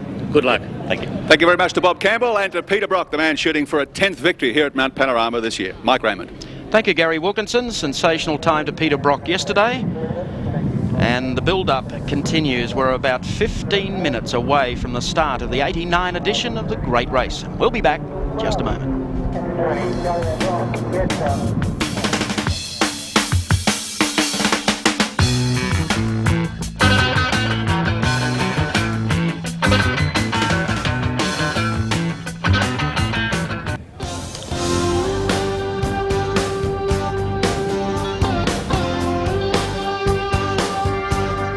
Welcome back, race fans, to the build-up to the Tui's 1000 for 1989. Not too far off the start. Peter Brock and Dick Johnson sharing the front row. Sea of faces on the grid, as you can see. Marching koalas in position for the playing of the national anthem. So let's go down to Gary Wilkinson. Ladies and gentlemen, your attention please for the marching koalas once more, this time with the Australian national anthem.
Marching koalas performing our national anthem and now scurrying off the circuit before the starting command is given for the drivers to move away on their final warm-up lap. Keeping in mind there will be a standing start, so I think we're just about in position and not too far off the command being given. Let's go back to Gary. Thank you, Mike. Time to get into gear for the great race, the Tooheys 1000 1989. My pleasure to introduce the Right Honourable, the Premier of New South Wales, Mr. Nick Greiner. Thanks, Gary. It's my pleasure to welcome viewers around the world and the spectators here at Mount Panorama in Bathurst to the Tooheys 1000, Australia's great race. Our gentlemen, start your engines. New South Wales Premier Nick Greiner giving the starting command. Engines now fire up. 1 lap only around Mount Panorama. All the cars then come into position, and then we're away with a standing start. Fellow who has done it so well this week at Mount Panorama, Peter Brock. They said he was playing possum early in the week to Dick Johnson, who was out setting blistering times. And Brock picked up the pace with Andy Rouse on Friday and delivered the goods yesterday with pole position. Then went on to win the Esso pit stop competition. So he's $35,000 richer even before starting today. It's a fascinating field, this one, Mike. I know we probably say it year in and year out, but I think this could be the greatest of our races. Tony Longhurst there, last year's winner. Looking forward to the encounter. But just looking through the form, I know we talked about it in the office before we came up, but you start looking at the combinations, the Brocks, the Johnsons, the Longhursts, and the people that partner them. There's Klaus Needsfits, did a great job in qualifying yesterday. It's a combination of the best engineers from Europe and the best touring car drivers with the best engineers from Australia and the best outfits from here. And I think it's fair to say there's a combination of anything up to 15 different teams that could run away with this race one way or another. I think what we're going to find is various stages within the race where we have a first 60 or 90 minutes will be like a touring car championship round, and then suddenly the cards will fall over and other people will come to the fore, like Nissan or Holden, for example. But I think throughout the day we're going to have 6.5 hours of unbelievably tight racing. It's quite incredible. The season started for the Australian Championship with Dick Johnson and John Bowe in a class of their own. Then of course Peter Brock came good with early problems for Tony Longhurst and his team. And as they all said, we're just building to Mount Panorama and the Tooheys 1000. And you take a look and there's Alan Moffat's car up the front of the field. It's not back in the middle of the field. And Brock back and being competitive, I guess, is the big bonus for this race. Absolutely. There they are, the two top men of Australian motorsport. Peter Brock on pole position, alongside him Dick Johnson. The Mobil and the Shell cars alongside each other for this 161 lap encounter. Behind them, Longhurst and Needsfits, and then on the third row, Brad Jones, a great performance in car 105, and Andrew Madecki. Jim Richards, position 7, Glenn Seaton, position 8. Seaton, of course, bringing a new team to the circuit this year. There's Richo, alongside him Glenn Seaton, formerly of the Nissan team, and he'll be partnered by Alain Ferté, 33-year-old Frenchman, lap record holder at Le Mans in the 24-hour sports car race this year, having driven the TWR Jaguar. Behind those two guys we have Denny Holm, Alan Jones combination, and Andrew Bagnall, Graham Crosby. And I don't think the Bagnall-Crosby car is actually on the grid at the moment. I think it's actually going to start from the pit lane. And there's an interesting car 31, the Toyota Turbo Supra, John Smith at the wheel, a new car. So new faces, new cars, new engineers this weekend. It'll be a great race. Certainly will. Andrew Bagnall, you mentioned earlier, came to grief yesterday. First car out for Tooheys top 10, slammed into the concrete at the top of the mountain. The TAFE boys have worked overnight. And I saw Andrew just heading up the pit lane no more than about 30 seconds ago. So he is, in fact, going to start. But I think we'll start from the pit lane rather than position number 10. The car's actually on jacks in front of its pits at the moment as they're given the green flag to go away on their warm-up lap. And incidentally, Dick Johnson has taken out the Dulux Auto Colour Best Presented Car Award of 1989. And look at these cars queued up in pit lane. There's the Golson BMW 635. I think that's Bob Tyndall's Holden Commodore in behind. And the Smith Nissan. That's the Alcare air conditioning car. So they've got a bit of traffic congestion in the pit lane, as you can see. Off on the track, the field is underway, moving around on the warm-up lap. 10 o'clock start here. And they're, of course, behind the Mazda pace car. Once again, Mazda is supplying the official pace car for the Tooheys 1000 and all the rescue vehicles. They've done a great job. Car number 9 is the second ANZ Esso Ford Sierra from the Moffat team. That's driven today by Greg Hansford, former runner-up in the World 250 and 350cc motorcycle championships on a couple of occasions. and partnered by Pierre Dieudonné, who this year's been concentrating on both touring car racing and also running in Group C sports car racing in the World Sports Prototype Championship. The boys will get a big cheer when they come to the top of the mountain again from a very large throng of spectators up there, the regulars who come each year. Cheer on the Brocks, the Johnsons. Peter Brock, of course, 21st occasion here at Mount Panorama. Debuted 69 in a Monaro GTS, 21st start. 9 wins, 9 Sandown 500 wins and 3 Australian Touring Car Championship titles, one of our ADGIP preferred drivers in today's great race. It's not a bad success ratio, 9 wins from 21 starts, almost 50%. Can he bump the averages up today? He was on fire across the mountain yesterday, and the reception that he received from the enormous crowd that's built up here this year, in fact I think it's the biggest crowd we've ever seen, were absolutely tickled pink by the fact that this bloke has bounced back and is on top of the field. Dick Johnson probably second in support from the fans on top of the hill. I mean, there's some Dick Johnson supporters up there. And notice the new facilities up there, grandstands and VIP facilities at the top of the hill. And I took a trip up to the mountain on Friday afternoon just to soak up the atmosphere, and it is tremendous up there. Yes, they've done a fine job with the corporate hospitality areas around the circuit, growing in stature all the time. Once again, heading down to Forest Elbow. Left-handed that brings them back onto Conrod Straight. The exit there from Toledo Tools Turn. And there's the order. That's where you're going to see the fight between maybe the first 5 cars. It's going to be on in earnest, let me tell you, between Brock and Johnson. But right behind them, Klaus Niedzwitz and Alan Moffat's ANZ Sierra. He'll take the first driving stint, and he's one to watch.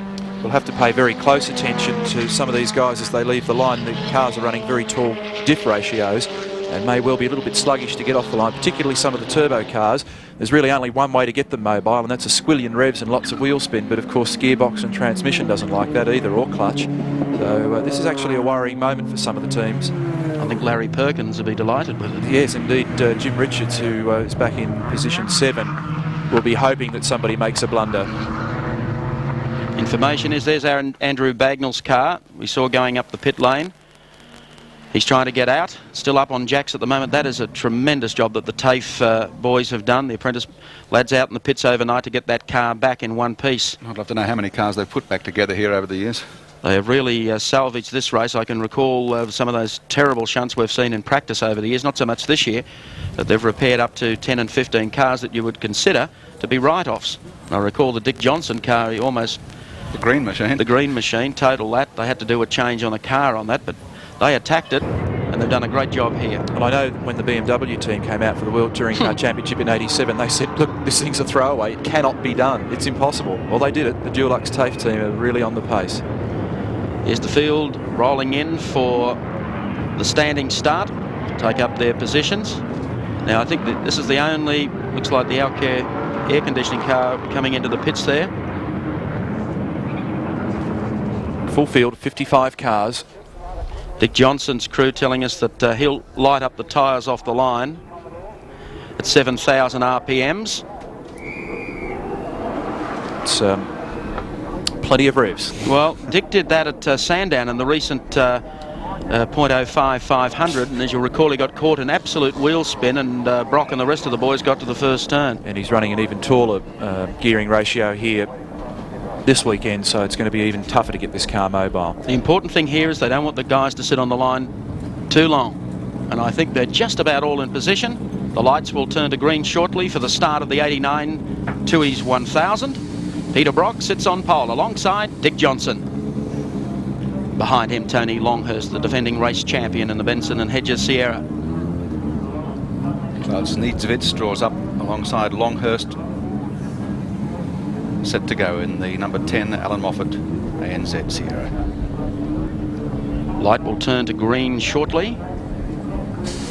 So stand by Australia, stand by the world. We've got the world's greatest touring car race ready to explode. 163 laps, 1,000 kilometres of action at Mount Panorama. Here we go.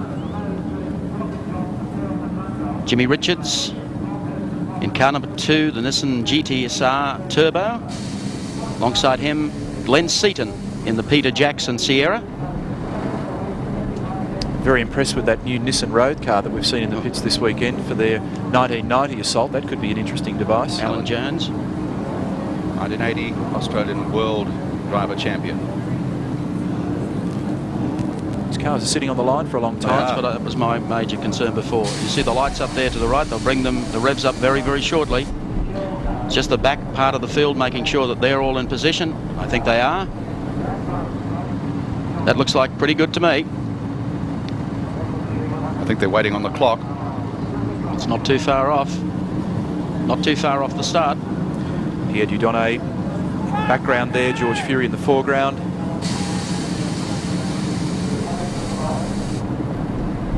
There'll be some water temperature gauges creeping up while this is happening. Gianfranco Brancatelli driving the Whittaker Peanut Slab Sierra from co-driven by Robbie Francevic of New Zealand, Mark Petch Motorsport entry. Good looking car. Win Percy, second of the HSV Commodores, car number 7. Johnny Goss in the other car. There's a race cam from Jim Richards Nissan GTSR Turbo. These cars have been sitting on the line for a long time, although Johnson and Brock not agitated at this stage.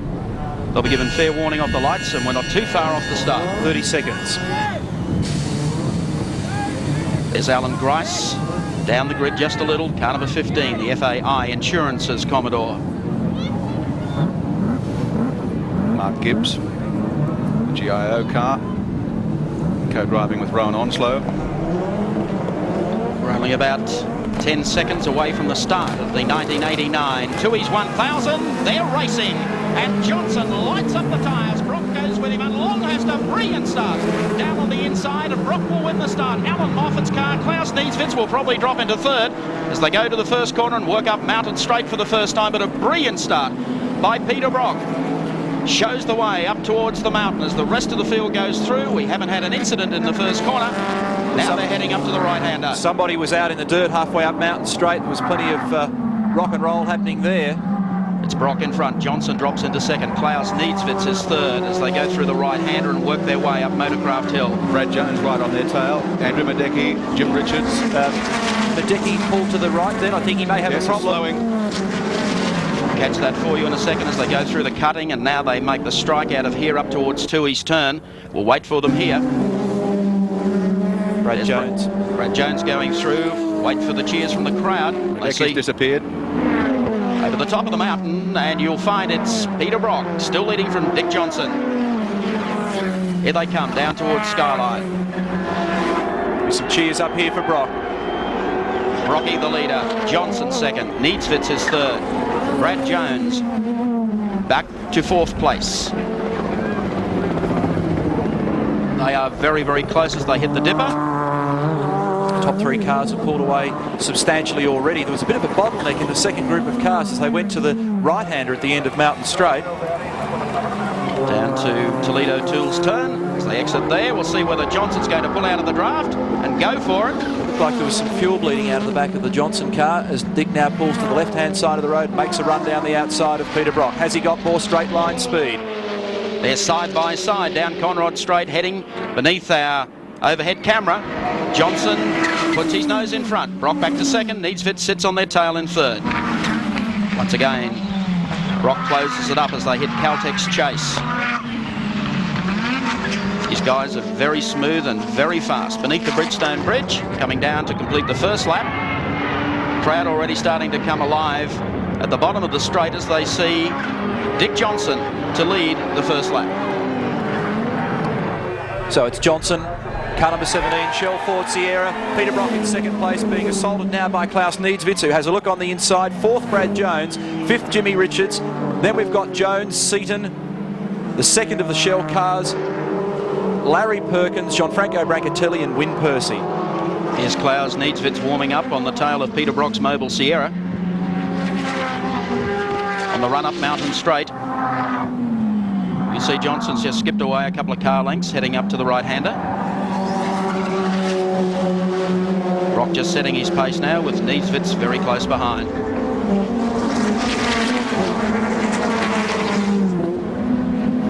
lead car running Dunlop tyres, the second car on Bridgestone, the third car on Dunlop. An interesting tyre battle on between these guys, apart from the various configurations that their cars are in, and the yellow flag being shown. And there's the Medecky car stopped underneath the bridge. That's a real shame. It hasn't even completed one lap. Cheers continue. Dick Johnson this time leading across the top of the mountain. Great sight for all his supporters who've been up there for days. Niedzwitz hasn't dropped off the pace behind Brock. Johnson and Brock very quick down through the S's and heading down to the Dipper. And they've opened up quite a gap at this stage over fourth place Brad Jones. This, though, is really the muscle flexing time for the first 5 or 10 laps.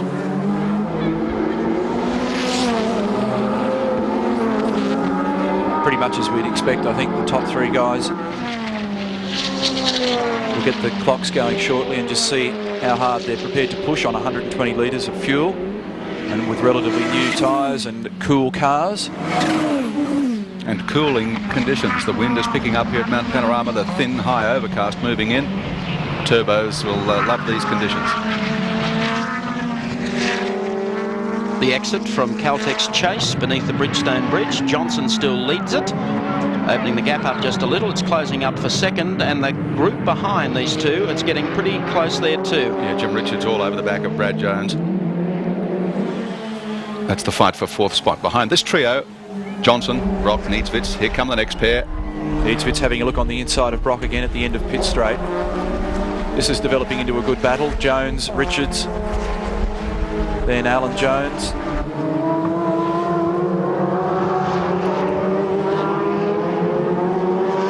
That begs the question, where's Tony Longhurst? Well, I just knew that Alan Jones was going to charge. Change for second. Klaus Niedzwitz through on Peter Brock. And the gap about the same back to the second group behind Brock as we had the last lap up the mountain. And that breeze that we're talking about has now developed into a full-blown westerly crosswind, Gary. So that's going to make it pretty difficult over the humps on Conrod, where the car gets very light, floats around.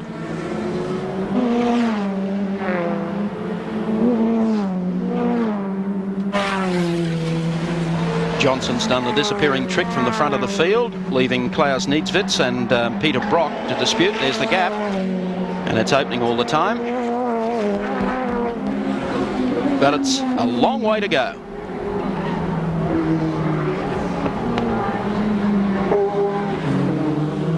I'm interested to see what sort of times that Johnson is doing. We'll start to give you some gaps from this group of cars back to that next scrap, which involved Richards and Brad Jones, Alan Jones, Glenn Seaton. Not too far off that pack. We noticed Larry Perkins was there before as well. These cars were generating something in the order of 280 to 285 kilometres an hour. Down Conrod Straight yesterday. It's a thrill and a half, isn't it, Neil? It sure is.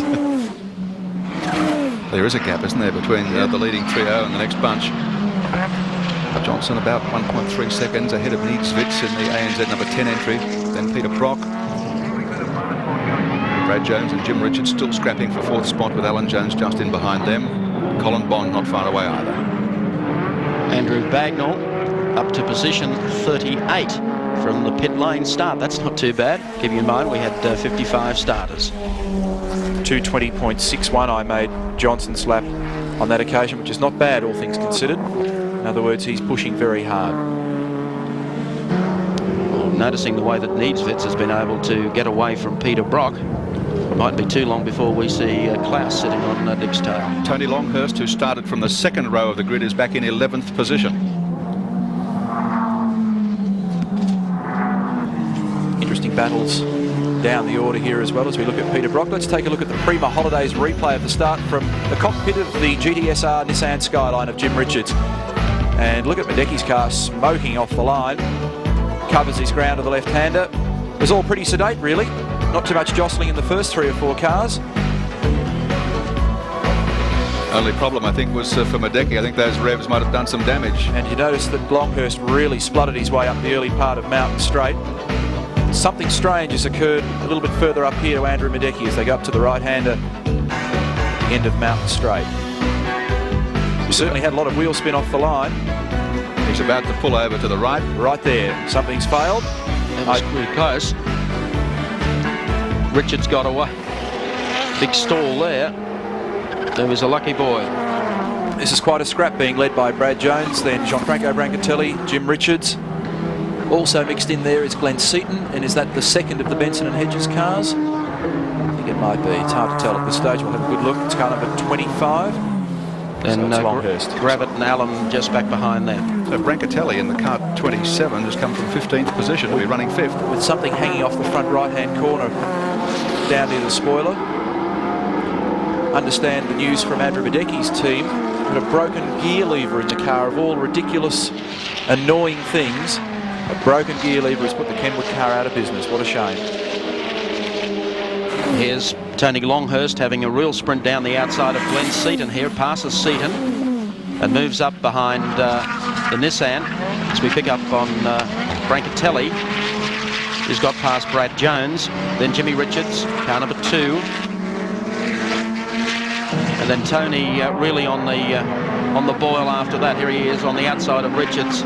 So whatever his problem was, he's now back to charging through the fleet towards the front again. He doesn't like sitting back in the traffic. So it's Brancatelli in the brown car, Brad Jones in 105, then Tony Longhurst, Jim Richards, Jeff Allen and Glenn Seaton. Good charge going on here. Great stuff from Longhurst. Richards trying to go on the boil with him as they head up Mountain Straight. And they've gathered in Brad Jones in the second of the Mobile Sierras. And Longhurst making a big lunge now at Brancatelli. It's a good scrap. Brancatelli has been fairly flying around here in the last couple of days in the Whittaker Sierra that he'll be sharing with Robbie Francevic. Very, very determined driver. This year Branca co-drove with Wyn Percy and Bernd Schneider, the Formula One Zach Speed driver, to a victory at the Spa 24-hour race, driving on a Rudy Eggenberger's car. So he spent quite a bit of time in the Sierra. It's getting exciting here too, with back behind Tony Longhurst with Jim Richards making a move on Brad Jones. The Gravitt Allen car is back behind them, then the Peter Jackson Sierra with Glenn Seaton at the wheel. We've seen these two nose to tail in Oscar racing. Jim really wrings the neck out of the Nissan over this part of the course. Through the dipper, Brad Jones, Jim right on his tail. Tony's really flying now, he's picked up his pace. He's putting a lap there on the 51. I saw him this morning and he said he had a small gearbox problem in the to his top 10 shootout yesterday. Take pictures now from Mirage Race Cam. Jim Richards at the helm, right in behind Brad Jones as they start to approach 280 kilometres an hour. Brad just moving slightly to the right, just covering his territory. Who's the bravest in here? Richards really closing up here on Brad Jones. The exit now to Caltech's Chase. And how close they are. The Allen and Gravitt car sitting right behind Jim Richards, and Glenn Seaton fairly close to them. Incidentally, Longhurst is now closing up quite considerably onto the back of Brancatelli. Once again, yes, a view you thought was too good to be true. Our Mirage Race Cam out the back of Jim Richards. Nissan, sensational pics from our Race Cam boys. And there's the view out the front. So Jim's carrying 2 of our mini units today for the great race. Isn't everybody? Notice the difference in performance between the Ford Sierra and the Nissan Skyline. Right on cue. Thank you, Jeff. So Jeff Allen, second of the Johnson cars, going through splitting this little fight between Brad Jones and Jim Richards. Jeff Allen, of course, has been here before.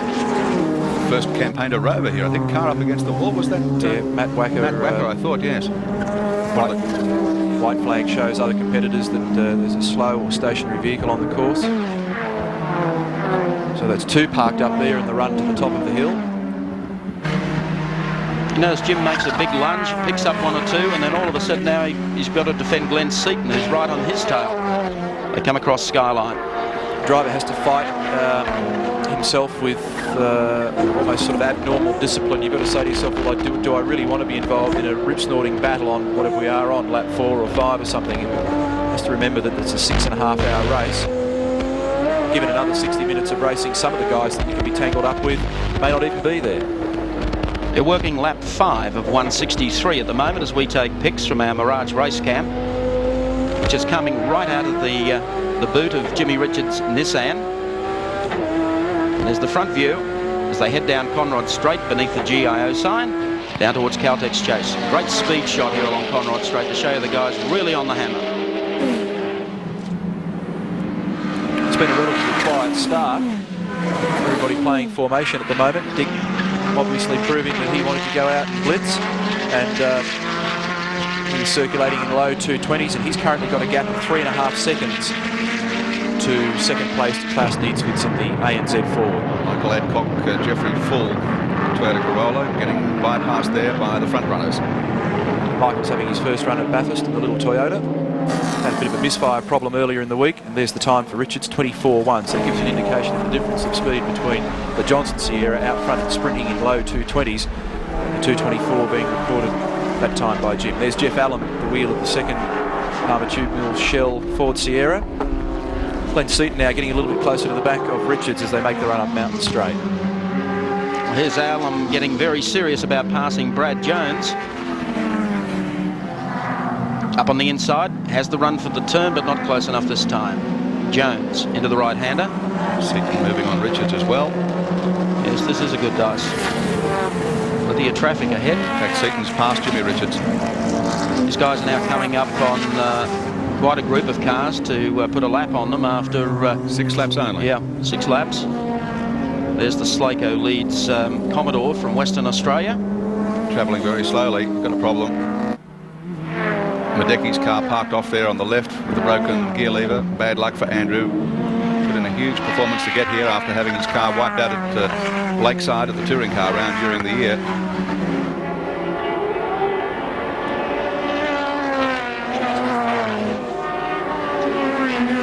Allen was here last year with Holden Racing, and he was over here in 1985 with the Jags in 85, and then the year before with the Rover. That's right. Spent a long time with TWR, and recently he's had a run in the German Touring Car Championship, and he's partnered with Rob Gravitt, who's been doing a tremendous job this year in the British Touring Car Championship.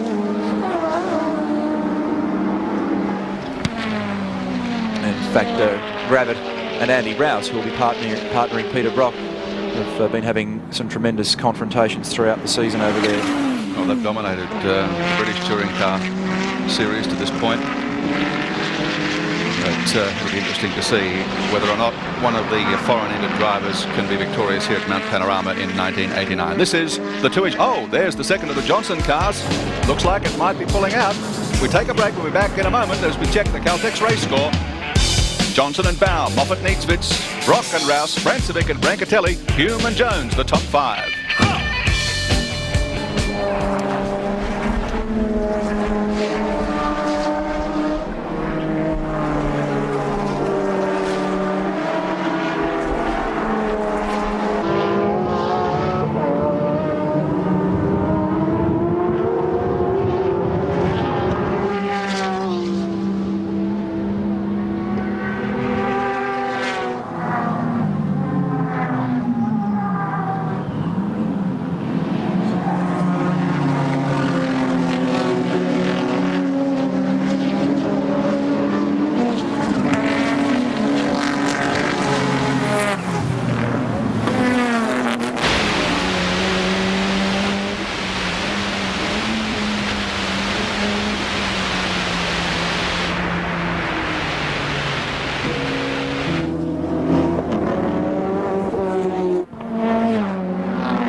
Bathurst, lap 8 of 161 laps for the 89 edition of the Tooheys 1000. Dick Johnson is our race leader in car number 17.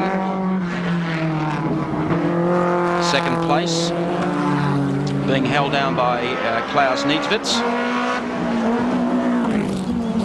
and Peter Brock running in third place.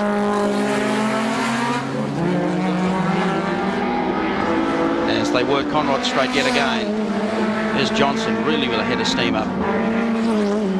Let's look at the speed of the Ford Sierra as he swings down Conrod Straight. I noticed car number 14, Murray Carter, John Mann, Ford Sierra, limping down pit straight a couple of minutes ago. It looked like something had collapsed on the front right of the car as we take Dunlop race cam with Dick Johnson, sprinting out in front at the moment. Back to second gear for the left-hander at the end of the Caltex chase. And then underneath the Bridgestone Bridge down to complete another lap. And he's got a pretty reasonable margin of just over 4 seconds on Klaus Niedzwitz at the moment in the ANZ Ford Sierra. There's another view from inside the Johnson car. Again, Dunlop race cam. Looking very laid back, isn't he? Looks that way, but I bet it doesn't feel like it. Very gentle with the power. Trying to be super conservative with the car in the early stages.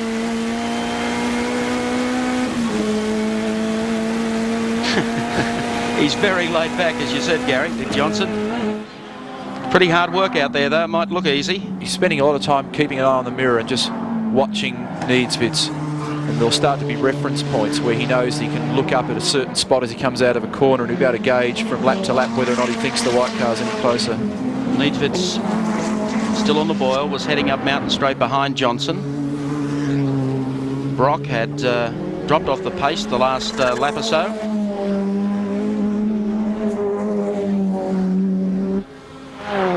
Johnson swings into view through Tooheys Turn and across the top of Mount Panorama. Starting to really work some speed into the car now. Well, one of the reasons I think Dick might be checking the rearview mirrors is because Peter Brock has gone missing from this leading trio. Niedzwitz in second place in the number 10 ANZ Sierra. But trouble for Peter Brock. They've got a problem with the rear of the car, apparently. I'm not quite sure what it is, but he came into the pits just a moment ago. They're checking. The word was vibration in the rear of the car somewhere. Well, the crew there working on the rear of the car. Now they're just changing the right rear. It may have flat spotted a tyre, or there may have been a problem with the rim. So Brock in the pits, an unscheduled stop quite obviously. Crew on the job. That really put some pressure on Peter to come back through the field.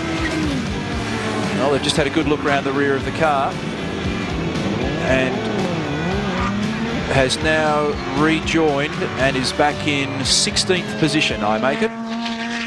The Prima Holidays replay, they're showing us the Brock action in the pits. Well, that's interesting. I don't know. Sure is. I mean, he took off and lasted but 3/4 of a lap leading and handed it over to Johnson. And then all of a sudden an unscheduled stop. And that makes life a little easier for Dick Johnson and Klaus Niedzwitz. And as we went to that earlier break, Gary, you mentioned Jeff Allen was in trouble, but that car continued. Got up and running, maybe he missed a gear or something. Yeah, so, and he's just in front of Larry Perkins at the moment. Which cost him 4 or 5 spots. Here's Klaus Niedzwitz driving the ANZ Sierra. Alan Moffat to do the next stint in this car. As we said earlier, a very, very professional team. Two-car team, Greg Hansford and Pierre Dieudonné driving the number 9 car. But Niedzwitz will keep the pressure on Dick Johnson. Johnson disappears. Here's Niedzwitz coming up to Mountain Straight at the moment. The guy that's charging through the field at the moment is actually Tony Longhurst. Yep. And be very interested to see what sort of progress he's making. The other guy that's been the quiet achiever in all this is Alan Jones. He got off the line beautifully. Yeah. He made the early charge for the black and gold team. Longhurst dropped back a little early, but has now come right back through the pack. In fact, he's passed his teammate Alan Jones and is back in 4th or 5th position. Niedzwitz coming down through the S's.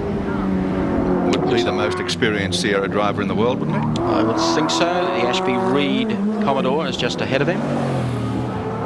Remember last year this car went so well, and I can't recall the exact laps, but it might have been 1:39 or something like that when they had the problem. I think it was a blown head gasket, and that possibly occurred because last year, under slightly different regulations, engines had to be switched off during a pit stop. This year they don't have to be. And that may also play a part in this race, the outcome of the race.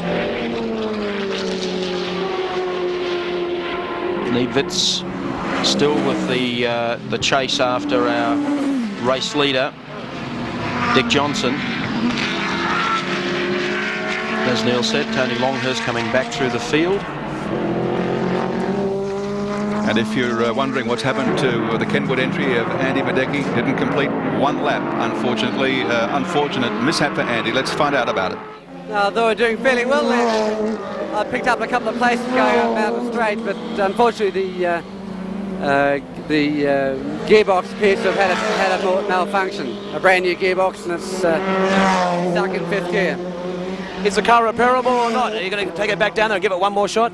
Yeah, sure. As soon as we can, get it back down there, and I'm sure it's capable of running as quickly or quicker than anybody in race time. Thanks for your time, Andrew. Well, it wasn't a broken gear lever, it was a broken gearbox. Yeah. The sources weren't exactly right. You might be able to make makeshift with a pair of multi-grips with the gear lever, but you can't do that with a broken gearbox. And Longhurst now has made it up to 4th place. So he is really charging back through the field. But what I'm curious about is why he dropped off to begin with. And started from 3rd, dropped back to 12th. Good start, got round the first left-hander okay, headed up Mountain Straight, and then suddenly seemed to drop the ball and is now recovering again. Unless he grabbed a handful of gears or something or other. We'll find out that when we talk with Tony later in the day after he completes his driving stint. At the moment, though, he's doing everything right. Exit from BP Cutting.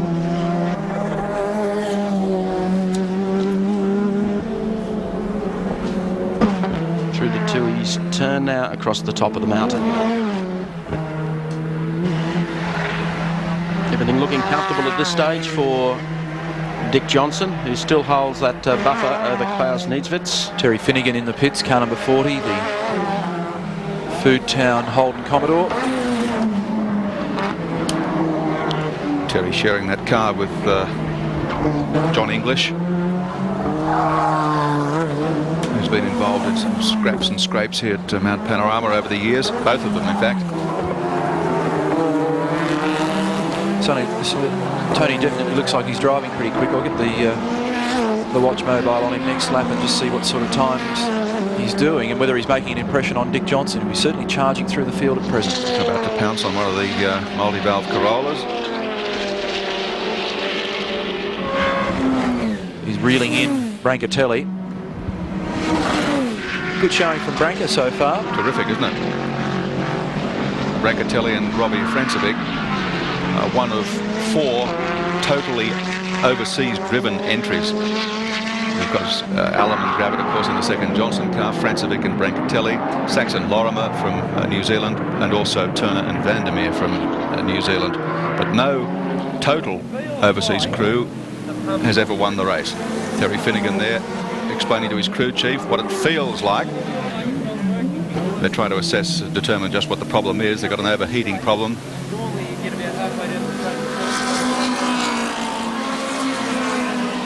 He was in 31st position prior to the stop.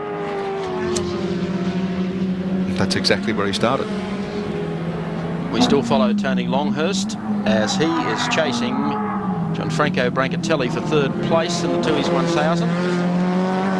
Heading up the hill yet again. There's Brancatelli going through just now. So Longhurst has picked up a lot of ground on him. Well, to give you an idea, it wasn't that long ago that we were looking at Tony Longhurst coming back through Brad Jones and company. Well, Brad's just turning up Mountain Straight now, and Tony's well and truly up towards Reed Park, so he's made enormous distance. Brad Jones, 8th on the road. Was 4th in the first couple of laps. Made a great start, Brad Jones. Tim Slako, Jeff Leeds, car number 96, the Barbagallo Motorsport car from Western Australia. Looks like overheating problems there as well. Yes, they've come here with a very professional team. Alf Barbagallo, Slako. Well, the Isantic outfit turned up at quite a number of the Touring Car Championship rounds. This car was in position 48. And they've been working very hard towards their mountain assault this year. So that's two Commodores with temperature worries. And it's certainly not a hot day now. No, it's not. Far from it.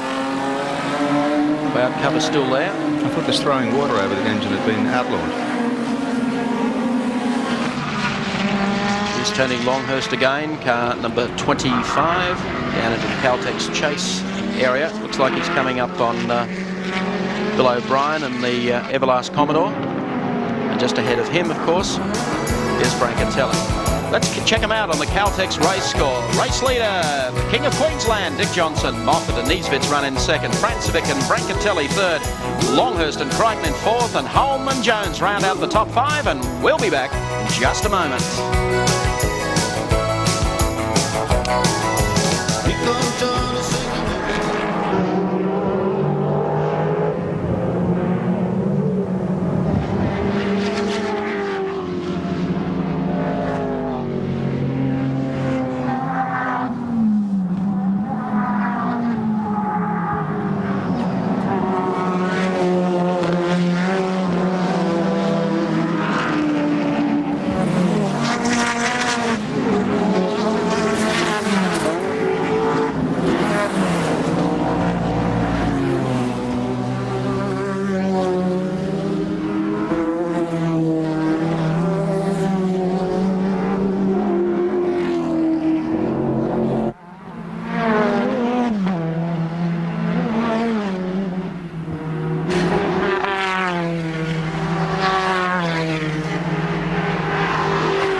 Tony Longhurst continues the chase after John Franco Brancatelli, who's run into problems here.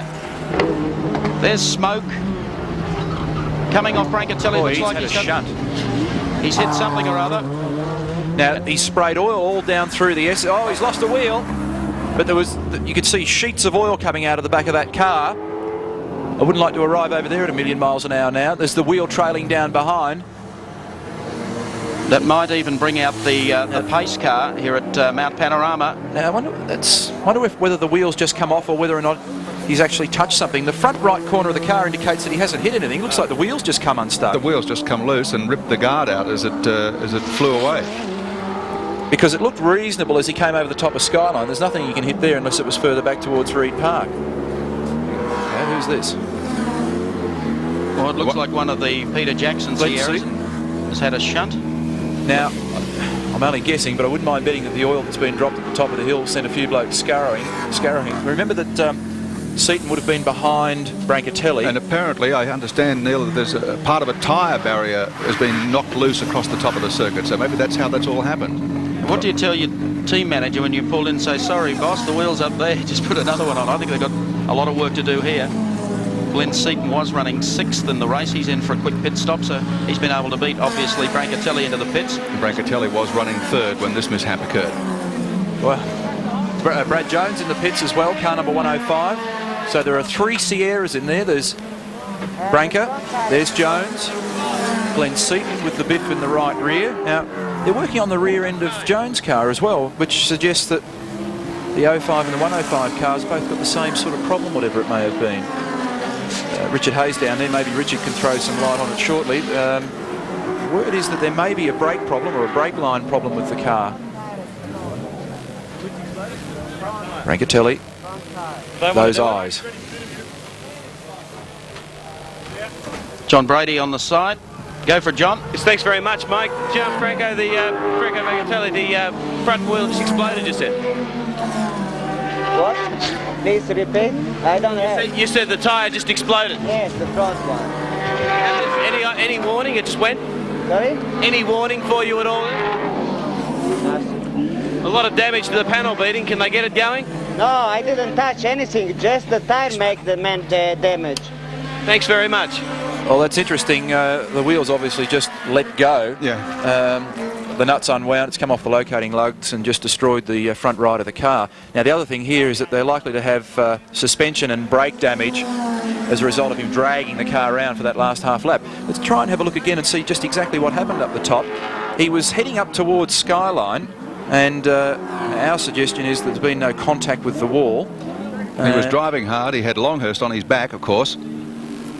But there was fluid as well. I just wonder where the fluid came from, and it sprayed everywhere. And I think there's been other incidents up there as a result of it.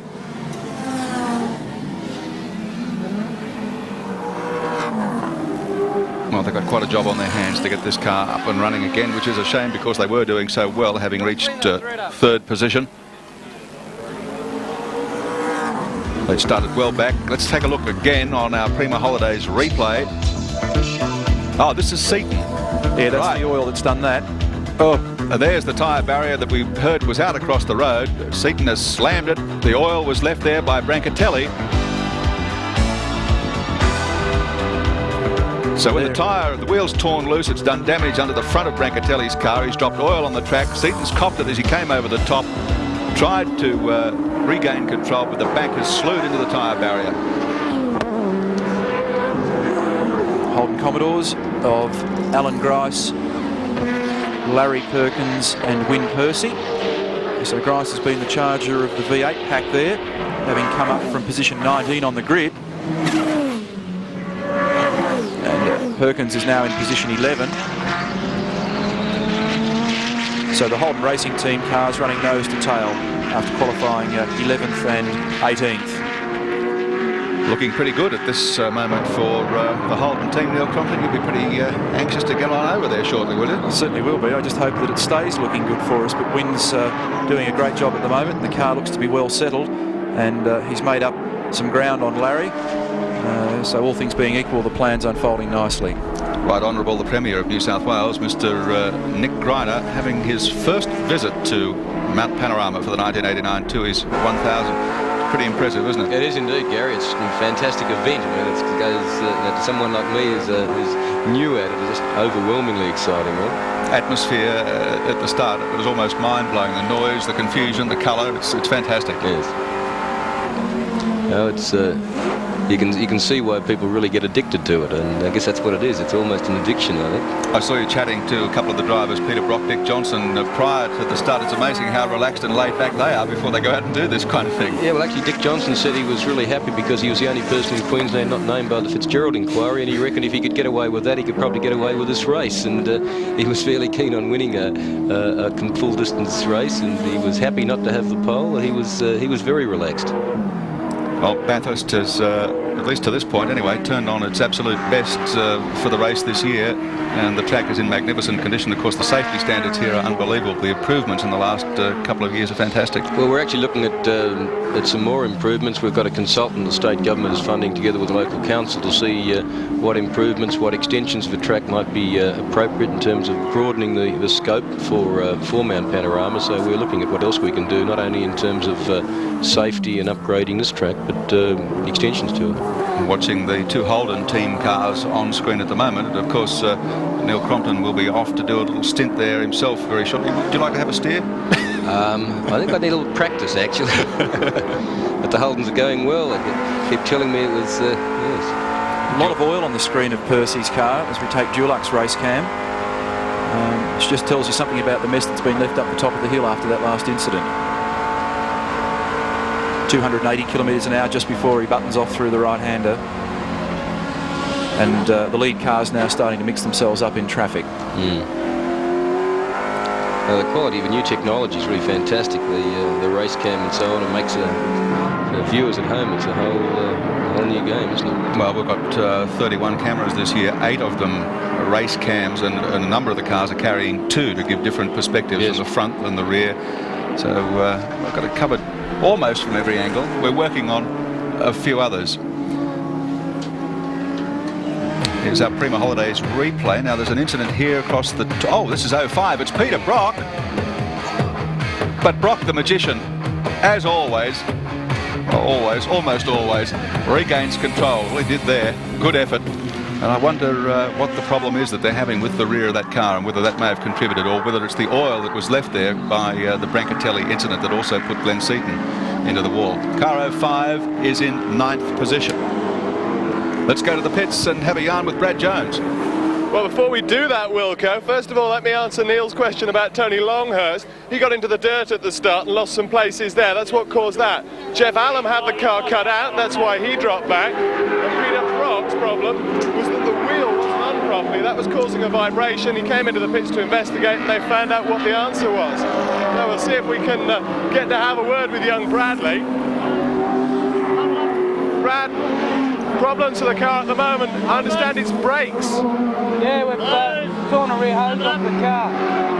I went through someone's accident, and unfortunately it's torn the hose off the car, so I arrived at the Coldex chase with no brakes. So that's quite airy. I think it's probably best that we leave Brad in peace for the moment. He's having to pump the brakes to get the fluid into the line. So that's it from the pits for the moment, Mike.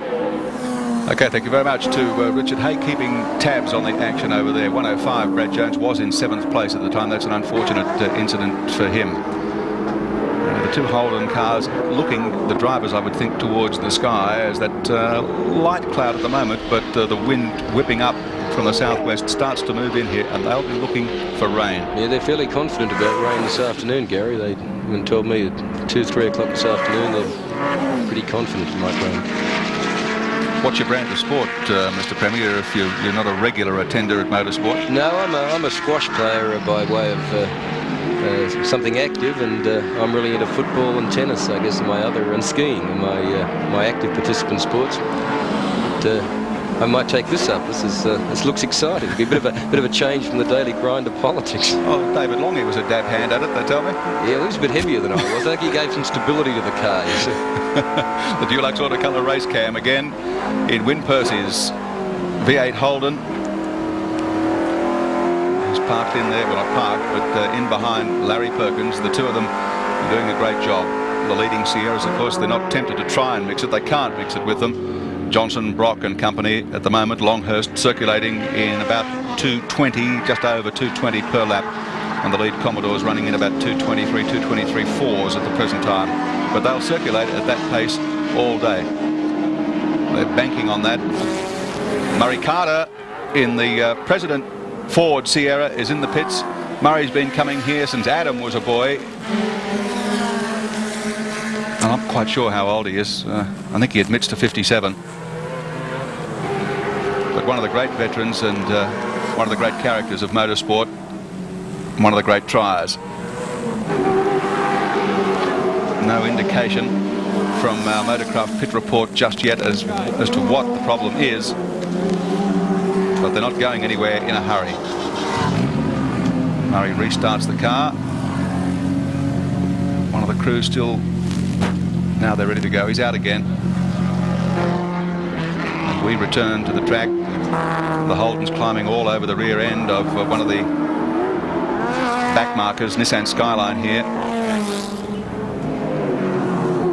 It's a dice between the two Holden Commodores here. Larry Perkins and Wyn Percy were originally paired together in the one car. They decided to switch them around. They've got a little duel of their own going. Certainly a lot of fans here today would like to see a Commodore victory. And I guess it all does really depend on the weather and how brittle the Sierras are over the distance. They're looking good here. Taking a Dulux auto colour race cam out of Wyn Percy's car. Larry Perkins just in front. Mr. Guiner, the pit stops are quite amazing, aren't they? You can't get that service at the local gas station. No, indeed. But no, the technology, of course, is just fantastic. The way the speed and the coordination, the teamwork is really something else. Well, Peter Brock's crew won the pit stop competition here yesterday, and they were doing Formula 1 pit stop times of about 11-12 seconds. These two Commodores running in 11th and 12th positions, respectively, on the track at the present time. Dick Johnson, of course, continues to lead the race. The number 17 Shell Sierra from Klaus Niedzwitz in the first of the ANZ cars, then Tony Longhurst.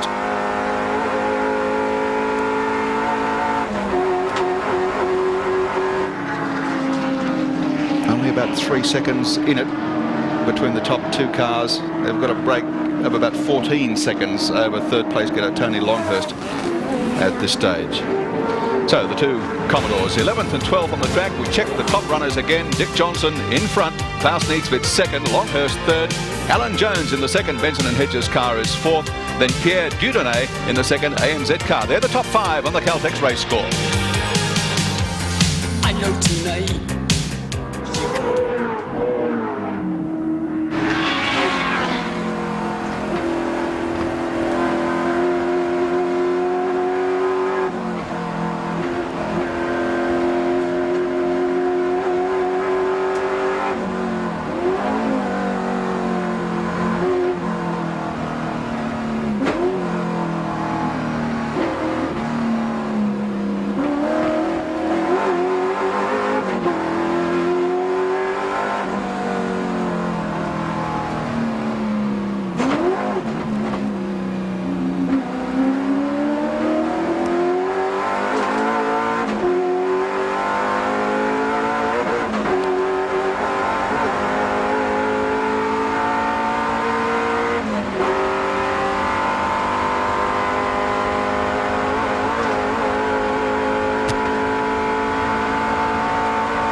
Tui's 1000, lap 20 out of 161. Total race distance 1,000 and point something or other kilometres. A long way to go yet. It's been fairly uneventful, bar a couple of incidents with Gianfranco Brancatelli and Glenn Seaton. This man's having a good run. Car 20, former world driving champion Alan Jones at the wheel, sharing the car with Denny Hulme from New Zealand. They are in 4th position. Pretty good effort, but of course Premier Nick Greiner, Dick Johnson doing a pretty smart job himself up front, continuing to lead the race. Yes, well, he was very confident and very keen. He said he only one he's won before was one that was shortened by accident, and he's very keen to show that he can win a full length race. And at the moment, the case is so far so good. But he was certainly, I think, very keen and very relaxed before the race. He thought he was a pretty good thing. I guess that's an opportune time for me to say g'day to John French, who co-drove with Dick Johnson in that shortened race victory 6, 7, 8 years ago, I guess. And John is not here for the first time since this race was born, sitting at home with his feet up watching it on the Australian television network up there in Queensland today. But Johnson's got plenty of opposition from this man and many others, top overseas drivers here, along with Denny Hulme, Klaus Niedzwitz, who's driving the Alan Moffat car.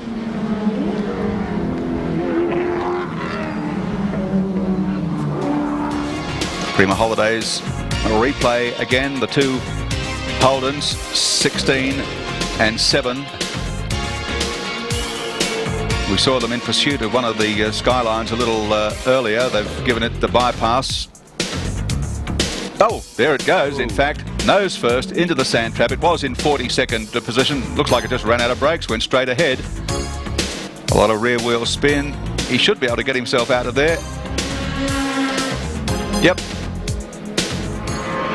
No real damage done as Alan Jones gives Chris Lambden the go-by in the Bow Repairs Commodore.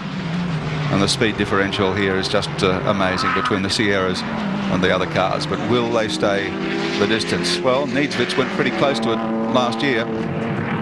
Yes. Alan Moffat's car, it'd be a lot more exciting to have him stay up there for the whole race. Well, they led the race for so long last year before a mishap. And they'd like a change of luck. Well, Mr. Premier, it's been great to have you with us up here. Thank you, Gary. It's been exciting to be here for the first time. I hope that you enjoy motorsport. I hope we see you here a little more often. Well, thank you. We're trying to get some more motorsport to New South Wales. We're in the final stages of trying to get the Motorcycle Grand Prix, which we think we'll be able to make an announcement about in the next week or so. And we're very keen to make New South Wales really a bigger and better motor racing capital. Drink to that. Thanks a lot. Thanks, Gary. Nice to be here. New South Wales Premier, Right Honourable Nick Greiner. Toledo Tools race cam, the famous Toledo Tools in the number 10 ANZ Sierra, Klaus Niedzwitz. This is a bird's eye view of the track at Mount Panorama, coming off the top of the mountain. This is the real heart stopper for a lot of drivers. Through Forest Elbow, Toledo Tools Forest Elbow, they're everywhere. And on to Conrod Straight. This really does give you a sensation of speed. And John Alexander, we spoke to earlier from our pit studio, glued to our monitors here at the moment. Making little engine noises to myself. That is unbelievable, that race cam, isn't it? Especially going down through the little chicane there. Not for the faint-hearted. It's a little easier to drive them from the armchair as at home, particularly when you get it down around bumper cam. Whoops, just a back wheel out there on the dirt. Tad sideways entering that corner, but Klaus Niedzwitz doing a heck of a job. Just looking over into the pits, and a couple of the teams now preparing or thinking about pit stops. Johnson's crew already out there, but he's still got a little more time to run. So Niedzwitz heads up Mountain Straight. Everything running very, very smoothly for Alan Moffat's ANZ SO team. They have two cars in the top 10, as do Tony Longhurst and of course Alan Jones in the Benson and Hedges Sierra team. They're coming up on Mark Gibson, the GIO Commodore. So caught up in a little bit of traffic at this stage is Klaus Niedzwitz.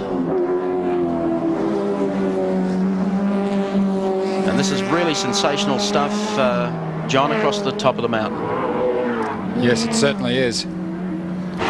I saw you have a run at Oran Park in your own car, John Alexander. I thought you might be tempted to have a serious try. That very car failed me coming up yesterday round about Lura. So Needsvets still sitting behind the GIO Commodore. The ANZ 10 car is now position number 2, as you know. The second of the ANZ cars, number 9, with Greg Hansford and Pierre Dudonné running position 9. Look at this sensational stuff. That was the Skyline they just passed there that we saw nose into the sand trap and then the pit straight a couple of laps ago. Mark Gibbs and Rowan Onslow in the GIO Commodore. What a great driver combination. Rowan Onslow, the Gold Star open wheel Formula champion here in Australia last year, and Mark Gibbs, one of the most aggressive young drivers in production cars and of late in touring cars, and making a pretty good mark for themselves here at Mount Panorama. Bob Tyndall, Des Wall Commodore, the Alcare car just in front now of Needsvets.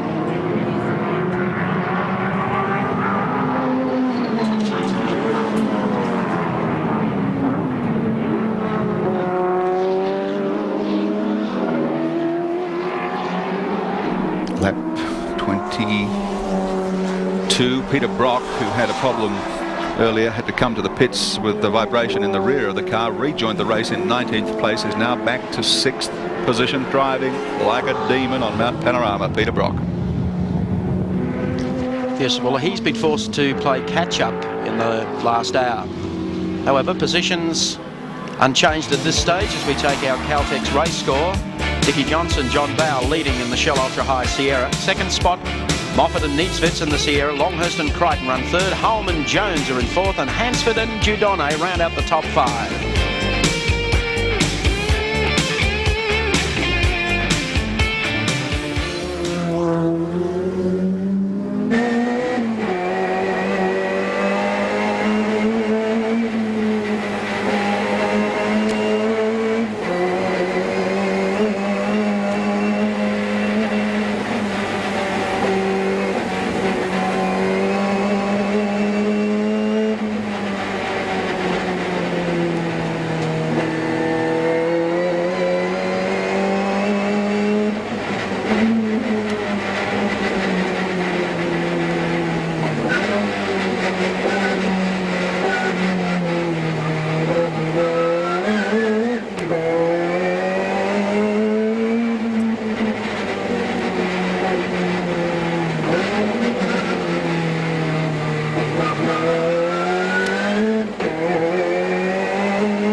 Welcome back to the Tui's 1000 at Mount Panorama. We're working lap 25 of 161, and the man we're following at the moment is Peter Brock, who dropped to 16th spot when he went into the pits, and now he's back out and really storming back through the field up to 6th place.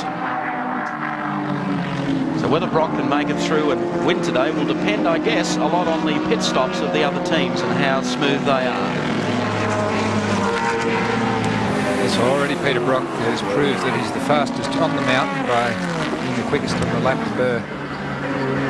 yesterday, and he's got the best team to make quick lap changes, so he's got everything going for him, hasn't he? He certainly has, John. We're taking the Bob Jane T-Mart's Thunderdome race cam with Peter Brock. We're riding with Peter for the great race of 1989.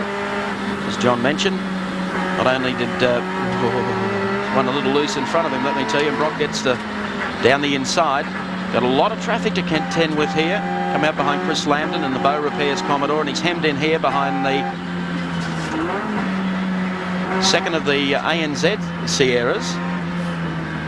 Came right up on the tail of him. Now he's forced to sit in behind Lambden through this part of the track.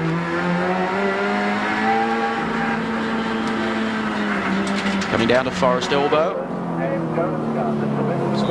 We saw Terry Finnegan in the pits some time back now. His car 40 has been retired. It overheated and warped the block, so they've given it away for the day. Disappointment.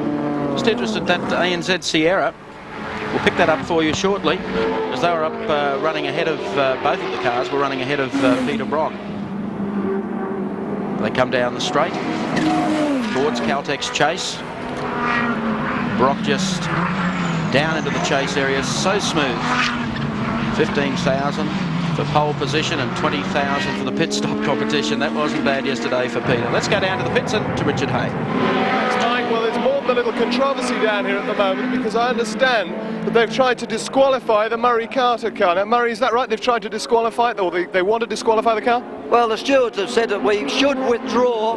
See, we have infringed the rules by changing the wheel, not in the pits. It wasn't on the circuit, but it was in the caravan park entrance. But theoretically, it's not in the pits, so we've infringed the rules by changing the wheel. Things have changed a little since the old days. Well, it has. We could continue with a fine, but there's no decision on how much the fine could be. It could be from $500 or a Nigel Mansell of $64,000. All right, thanks very much, Murray. Good on you, thank you. Bad luck for Murray, and here is the number 9 car in the pits. This is the Greg Hansford, Pierre Dieudonné car. That's the first of problems now for the Alan Moffat ANZ SO team. As we take this Motorcraft pit report, first chink in the armour. Car been running so smoothly. Alan Horsley was supremely confident this car was going to be one to watch today. Greg Hansford was in 5th position, so this Sierra overheating, and conditions here still quite gusty and blowing, but plenty of blue sky. Yes, the turbocharged cars definitely prefer the cooler weather. It's not particularly warm here. It's not the happiest of omens, though. Most of the other teams, leading teams, that have pit stops planned very, very shortly. The guys are out in the front of the pit bays, tyres, wheels, everything ready to go. There's Rudy Eggenberger, the Swiss tuning genius. In the old days where they used to try and pump everything into the race car, bore out motors and do everything, now they do it with computer chips. And looks like one of the Benson and Hedges Sierras, Tony Longhurst, about to head into the pit area. So work carries on the Longhurst car.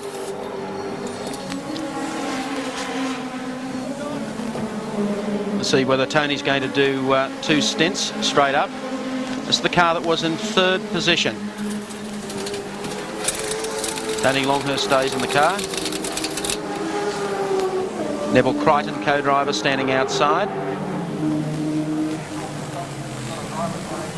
Our boys are in the pit area covering all of the major stops. So we only require the Dick Johnson team in for the pits. I hope for his sake he doesn't come in the next 20 or 30 seconds until the 25 car is serviced, because his pit bay is directly in front. A very, very warm Sierra. A lot of smoke coming from under that car. Longhurst is now out of the car.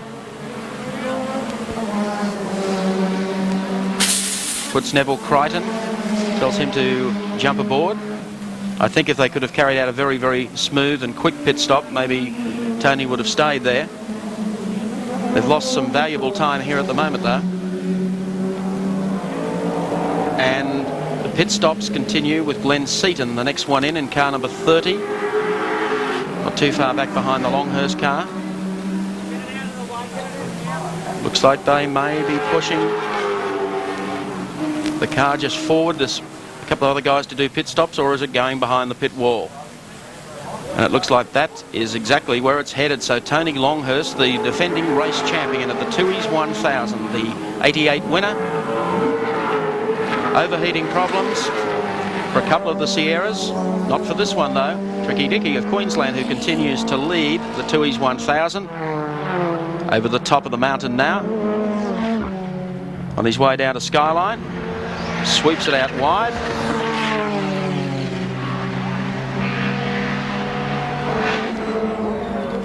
And everything really going so smoothly for the Johnson team here today as we take our Dunlop race cam.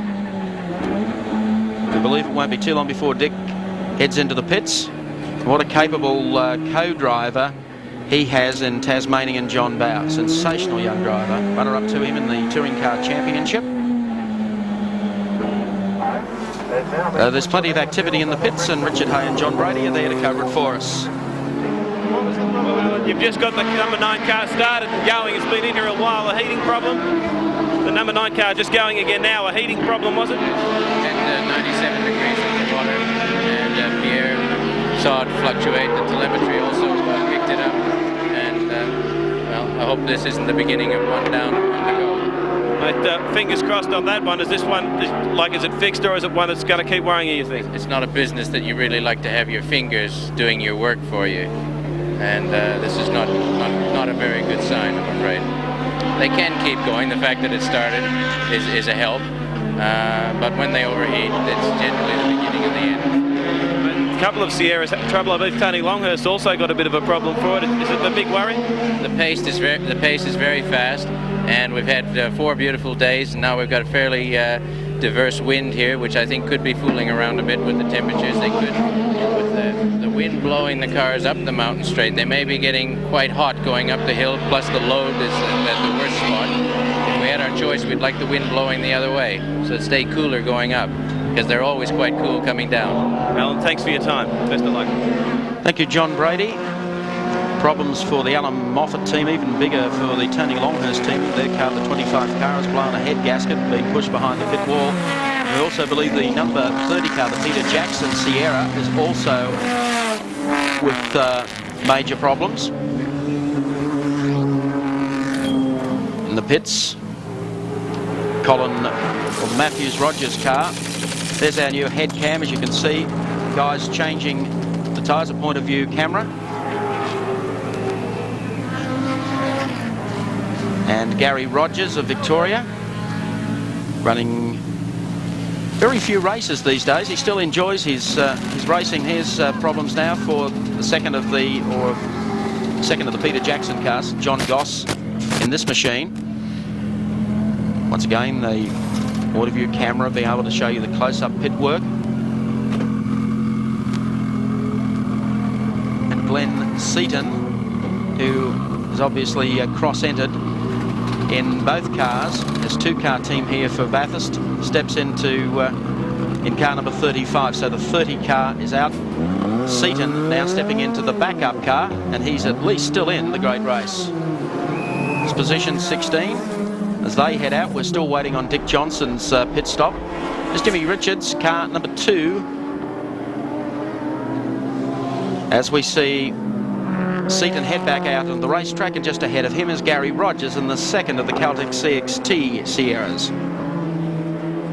So we've had some drama in the pits and a couple of the big favourites, and I include Tony Longhurst and Glenn Seaton in the 30 car, out of commission.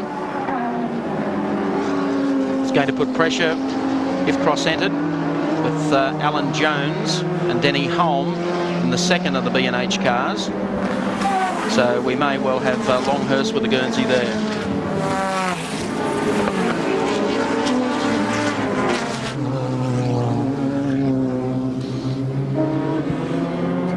Once again, these two guys make their way up to the top of the hill again. Most of the teams have had their problems. None have surfaced so far for Dick Johnson, running very, very smoothly with his car number 17 and the support car, the 18 car, with Jeff Allen and Rob Gravitt at the wheel. Shows you the speed of the Sierras across the mountain. Now the trickiest part of the course, the dip off the mountain down through the S's and into the Dipper. Well, they really load up the cars through there on the run to Forest Elbow.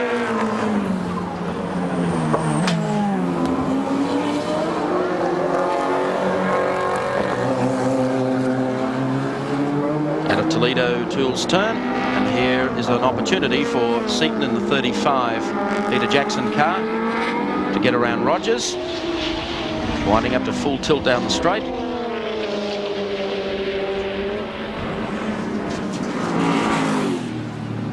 And taking the inside approach shot to Caltex Chase, just clips the curb over there and drives it in fairly deep. Let's check them out for you on the Caltex race score. Johnson and Bow lead the great race from Moffat and Neatsvitz. Third, Holman Jones. Fourth, Brock and Rouse. And rounding out the five, Allen and Gravatt. We'll be back in just a moment.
The Tui's 1000 from Mount Panorama at Bathurst, lap 32 of 161. Our race leader now comes into the pits. Bit of a problem there as the second Johnson car was already in, just held him up momentarily. So Johnson out and John Bowe will be in. Richard Hay is down there. Looks like a routine pit stop. Yes, indeed it does at the moment, Mike. Rob Gravitt has just got into the 18 car. Now Johnson is out of this one. John Bowe is into it. 120 litres of fuel going into the car. All four wheels and tyres already onto it. Out of the pits he goes. And that's not a bad stop at all. The Gravitt stop, incidentally, was quite a bit slower than we would have expected. Rob was getting into the car as Alan Grice left, and Grice, in fact, came in just behind that car. So Grice had a very good pit stop. Rob Gravitt in the 18 car, not such a good one that time round. Thank you very much, Richard. Well, the Holden's coming back through the pack.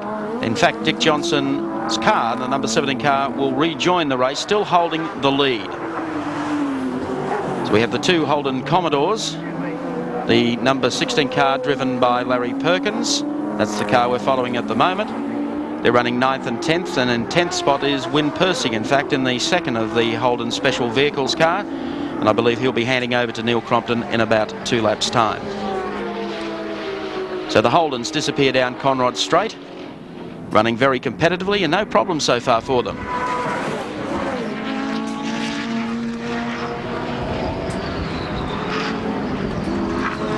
There was a great deal of conversation coming from Dickie Johnson prior to coming into the pits. Doesn't seem to have been any problem with the car. Possibly he was just ordering a little bit of lunch. No, it's very smooth, the Johnson team. They are thorough professional.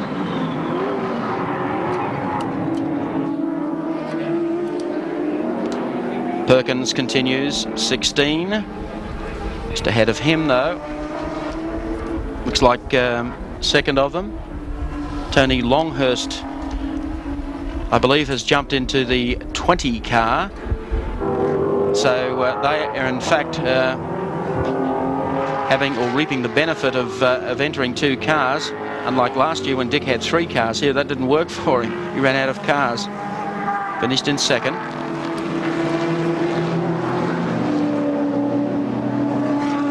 That car 20 in position 3 at the moment. Okay, they head up Mountain Straight. And as the Commodore heads up that, I think it's probably timely now that we update our 1, courtesy of Wins.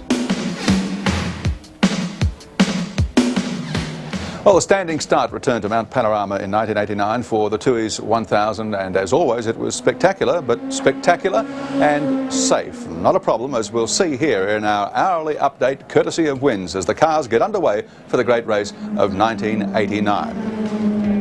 Peter Brock off pole position, Dick Johnson alongside him on the front row of the grid. The lights turn to green, away they go. Brock gets a brilliant start. Johnson lights up the tyres. Longhurst also quick away. Just in behind them, Klaus Niedzwitz in the number 10 ANZ Sierra. Brad Jones looking for a way through in the second of the mobile cars, followed by Jeff Allen, the second Johnson car. Glenn Seaton in there as well.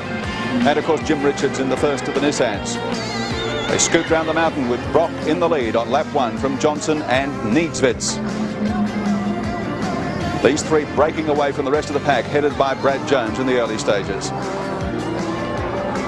Brock in the lead, but here comes Johnson with a big move, coming down on Conrod Straight at the end of the first lap. Johnson draws alongside. Johnson's got the line towards the corner. Johnson has the lead at the end of lap 1. Dick Johnson leads from Brock and Klaus Niedzwitz. Jimmy Richards was in 4th for quite a while, but you can see on our race cam, he gets the go-by there from one of the Johnson cars. Peter Brock into the pits in the early stages. Lap 8, a vibration in the rear. The wheel hadn't been attached properly. The problem has been rectified. Gianfranco Brancatelli lost a wheel altogether, sprayed oil on the track. It did some damage as it tore away from the bodywork. He managed to limp back to the pits. Unfortunately, though, the oil that he dropped on the track caused problems for Glenn Seaton. The rear of the car slammed into the tyre wall. That car subsequently has been retired from the race. Seaton has moved into the second of the Peter Jackson cars. Brancatelli managed to nurse the car to the pits, did a lot of damage under the front left. There's the damage to the number 30 Peter Jackson Nissan Sierra. Another incident on the top of the mountain where that oil is. Peter Brock, a half lose. The tail hangs out near the wall, but he manages to pull it back. Great driving again by Brock. But Dick Johnson continued to lead the race at the end of the first hour. Mighty performance by the number 17, Shell Sierra. Johnson, the leader, at the end of the first hour of the Tooheys 1000 for 1989. Thank you, Gary Wilkinson. Car number 2, the Nissan Skyline, continues. A car that is shared by Jimmy Richards and, of course, Mark Scaife, the winner of the recent .05 500 at Sandown. I would think that Nissan would have quite a good chance of actually winning the race. It's got a nice combination of speed and some quite good reliability. I've always felt that they were in this race with a big chance, and their 1-3 finish at Sandown is, I guess, a pointer to today's race. It was, the car, number 2, was running down in the, I think, about 8th spot. Quick pit stop, Jim Richards out, Mark Scaife in, and now in 10th place. So that pit stop has been completed. Win Percy also in the Commodore, car number 7 for Neil Crompton to take over. We'll be talking to Neil later in the telecast. In the meantime, Mirage Race Cam inside the number 2 Nissan Skyline. The car heads from the dipper down to Forest Elbow. That was a top pit stop from Dick Johnson. Able to put John Bow in the car and still retain the lead. That really does put a bit of a buffer over the opposition and puts the pressure back on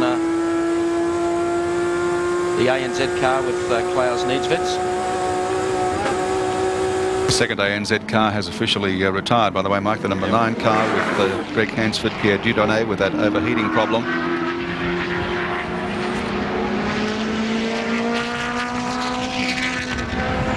So the Sierra's running into a mess of problems at this stage. Mark Scaife doing well, starting to pick up the pace. He's driving himself into it, settling into the car. He's able to do very comfortable laps. Certainly a lot happening down in the pits.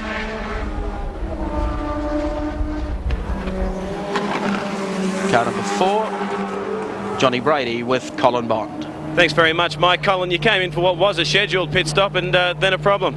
Well, yeah, I've been having a banging under the car and I couldn't work out whether it was coming from the rear end or not, but on the slowdown coming into the pits I could feel the tail shaft bumping against the floor and asked the boys to check it, and the centre bearing evidently has come adrift. It's a bit of a problem because it was only a brand new one. We stuck in prior to the race. We have one that's been running all year. We should have left that one in, I guess. How long will it hold you up for? Would not have a clue, actually. It's obviously everything's fairly hot under there. The boys will work fairly quickly. I would imagine we lose a couple of laps, but we don't want to do that at this stage of the game. But the attrition rate on the Sierra so far hasn't been so great. Longhurst had troubles, Moffat's had a bit of trouble. You've had somehow some feeling out there. No, I think basically everybody's running around fairly conservative. I know we were. We're running conservative boosts, thinking that we've got to be here at the end of the day. The motor's running fine. We've just got one of these stupid problems, I'm afraid. Thanks very much for your time. John Brady there in the pits. Colin Bond was in 10th place when he went to the pits, as we pick up again on the number 2 Nissan Sierra. Oh, more action in the pits. Peter Brock is back there again. The Motorcraft pit report seems to be a problem now with the front right. Is it just a normal driver change? Andy Rouse taking over the car now. Brock was in 3rd place when he pitted. He's certainly done it the hard way. It looks like a pad change as well for the Brock Rouse car. No, standing by to do one. So Andy Rouse, Brock certainly has a very capable co-driver in the British champ, and he'll pick up the times very, very quickly indeed. So that was a fantastic effort from Brock, dropping back to 16th, coming back through the field. As the second, it looks like Larry Perkins just coming in now. Brock now in 5th position, dropped only 2 spots on that pit stop. Andy Rouse, of course, now at the wheel.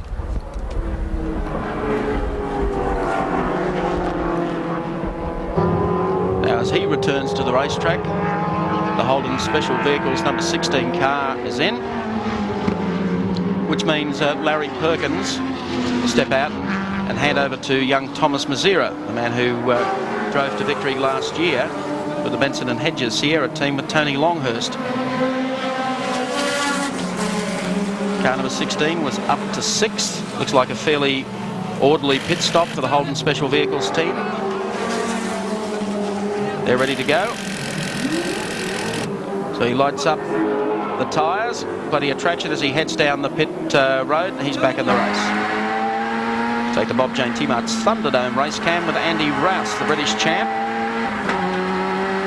Just trying to settle into the car. Really does put some pressure on. They've had 2 pit stops. Johnson has had 1, and a flawless one at that. Well, Johnson's pit stop was so flawless, he came in, changed drivers, John Bowe took over the car, and they returned to the track still in the lead. And in fact, they continue to lead Klaus Niedzwitz in the first of the ANZ cars by a margin of 21.37 seconds. That's a handy buffer at this time of the day. Andy Rouse down to Forest Elbow. Out of Toledo Till's turn, now onto Conrod Straight.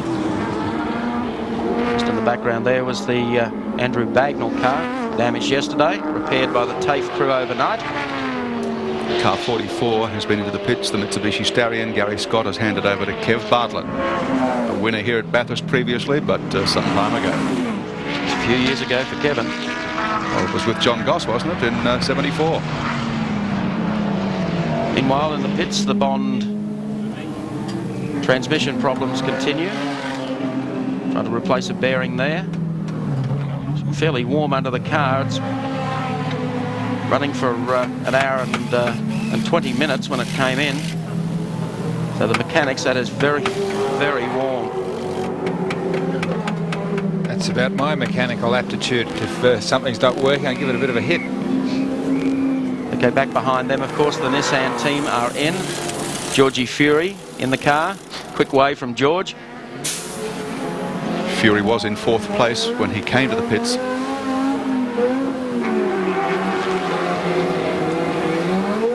A good stop too. And he's anxious to get back to the fray. Very flashy. That's an Alan Grice exit from the pits, that one. Well, they've got a great team. Now, George Fury will rejoin the field in 7th place. So Johnson leads, Niedzwitz is in 2nd. The 20 car, the second of the Benson and Hedges cars, will be in 3rd spot at this stage.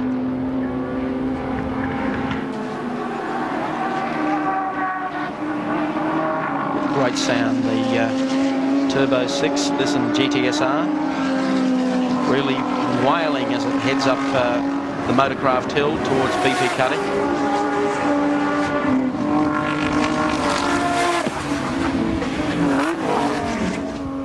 Very durable cars that have had a tremendous season in the Touring Car Championship. They obviously lack the top-end speed of the Sierras, but reliability is what it's all about when you come to Bathurst. And the day is only young.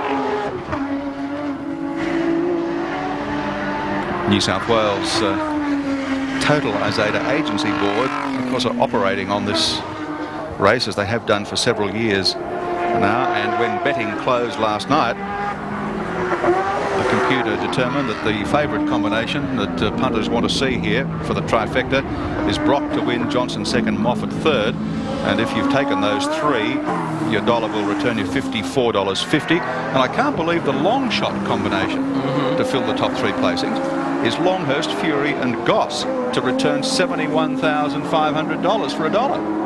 I'll keep the commentary going. You slipped out of the tab. 25% of punters have chosen Brock as the winner. 15% favour Dick Johnson. 13% favour Alan Moffat for a win. I'm only 13%. Okay, the Nissan howling down Conrod Straight. There's Chris Lambden's Bow Repairs Commodore just behind Mark Scaife in the number 2 car.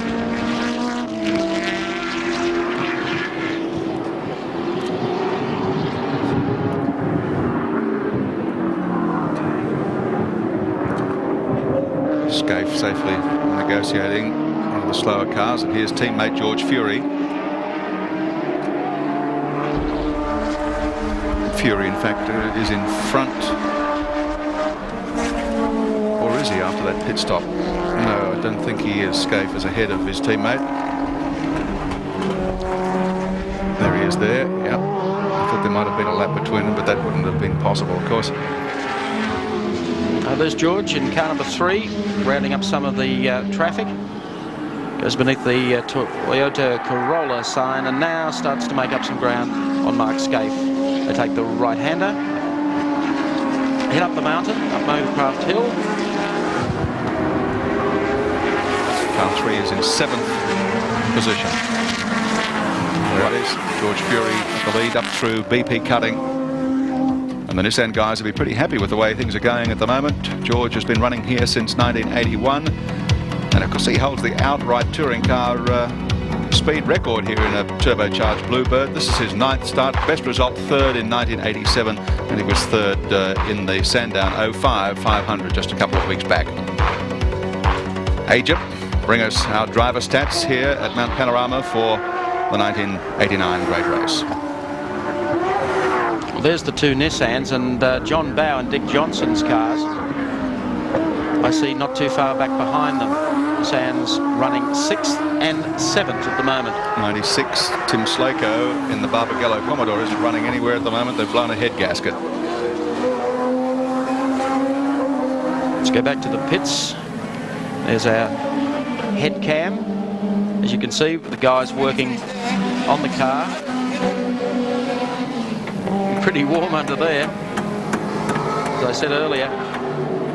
So Colin was hopeful of dropping only a couple of laps. It's been a lot more than that. Yes, he seemed rather philosophical, a very different attitude to Alan Moffat when he has a mechanical problem. We need a lighting man under there. Yes, it's getting that way, isn't it? Georgie Fury from Tal Malmo. And you see just behind these 2 Nissans, the John Bow, Dick Johnson car coming down right behind them. So boy, oh boy, isn't that competitive today. And I knew somebody would want to know that fastest ever touring car lap here by George Fury. That was in the Group C days, of course, before Group A touring cars was 2 minutes 13.85. So John Bow continues to lead the Tui's 1000, sitting in behind the 2 Nissans and about to put a lap on them, and they're running 6th and 7th. Well, they've got the legs, the Sierras. Here he goes. Moves by the number 2 car, number 3 car rather, with the George Fury, and sets his sights on Mark Scaife. On the Caltex race score, that man is there. Johnson, Bow, the combination, lead the race from Neenswitz in the Moffat car. Then the Longhurst Jones entry, the number 20 Benson and Hedges car. 25 is out, remember. Then 05, Brock and Rouse, and 15, Grice and Jansen up to 5th.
race distance gone in the Tooheys 1000 lap 40.161 here at Mount Panorama today, and we're following the man they affectionately term as Gricey.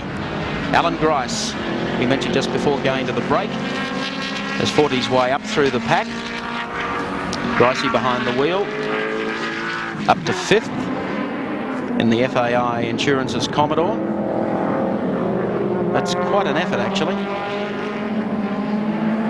Commodore's now running 5th with Alan Grice. 9th, that's the Thomas Mazera Larry Perkins car, and in 10th spot, Win Percy and Neil Crompton. So 3 Commodores in the top 10, folks, for those who like to keep an eye on the V8s. They're still about. So's Dick Johnson, storming away from the rest of the field. We showed you earlier, coming up and putting a lap on the 6th and 7th place cars. But as we all know, Bathurst and the 1000 is a long, long day. The things that shouldn't happen usually do happen here at the Mount. So Gricey sharing with Melbourne socialite Captain Peter Jansen. Peter was sitting so low in the car, I thought they'd have to put a cushion in so he could see over the wheel.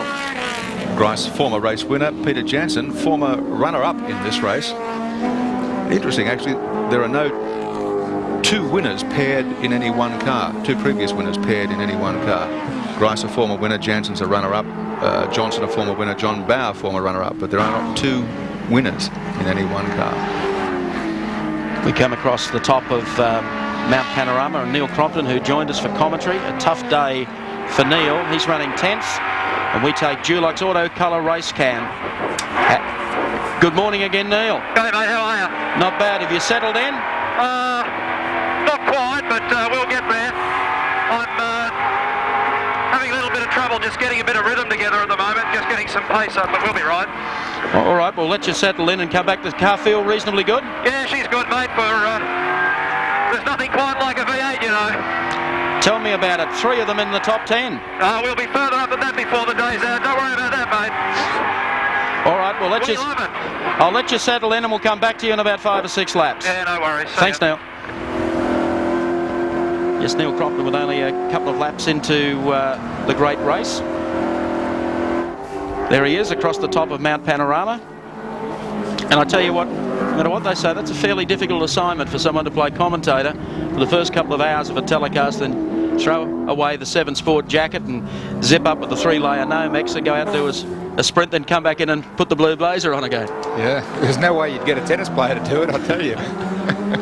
No, he's doing a good job. He has a great co-driver today in Win Percy. Percy, of course, has co-driven here the last couple of years with Alan Grice. He's one of Tom Walkingshaw's preferred drivers, Win Percy. And, of course, Neil Crompton joining the Walkingshaw race team earlier this season after doing so well last year. Sounds great. Listen to the V8 just really humming as he comes down into Caltex Chase. So car number 17, John Bauer leads from Klaus Niedzwitz. The gap is 30.04 seconds. 58.80. Back then to the Benson and Hedges number 20 car was Alan Jones and Denny Holm. That car has been taken over by Tony Longhurst following the retirement of his 25 car with a head gasket.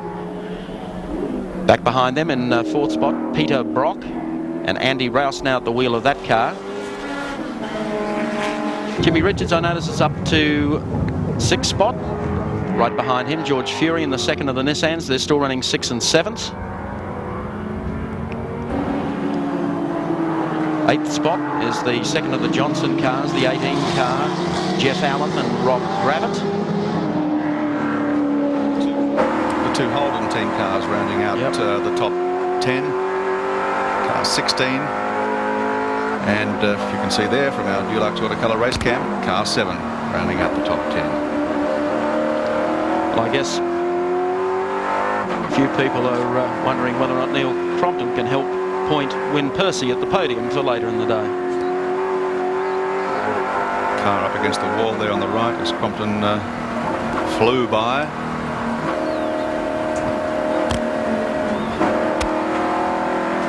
He's working at it, isn't he? Yep.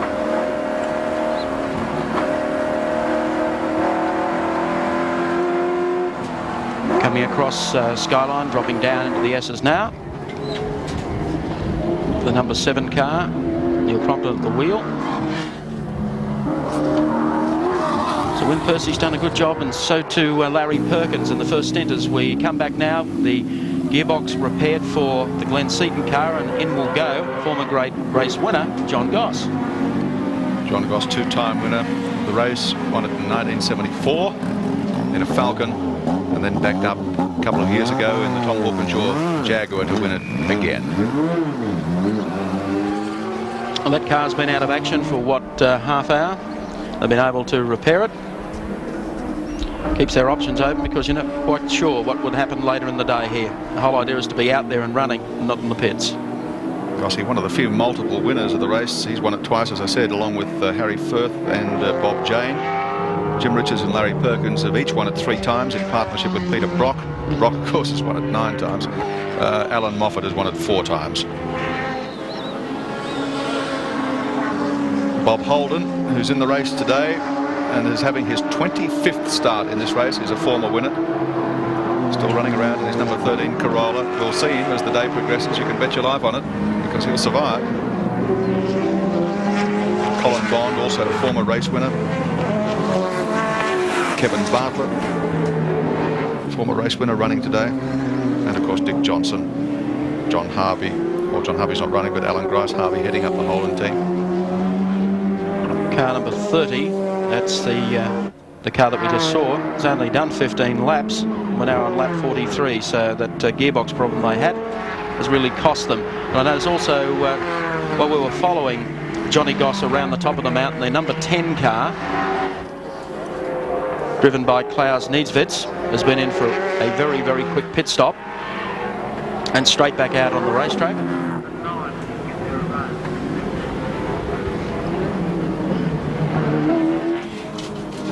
Seems to be something hanging a little bit loose under car 30. They just went over something and picked it up. So the positions really haven't changed. The John Bow leads the race and Dick Johnson 17 car. Number 10 is still in second posse. Back in third spot, the Benson and Hedges car with Tony Longhurst, Alan Jones and Denny Holm. We take Mirage Racecam. What have you? At the back of Mark Scaife's Nissan Skyline, and looking back at George Fury, who's been doing the chasing for the last couple of laps. It's our Clearview system camera that obviously you've seen at the Indianapolis 500. Our 7 Racecam engineers are contracted to bring Aussie technology to the Americans' great race. Great view.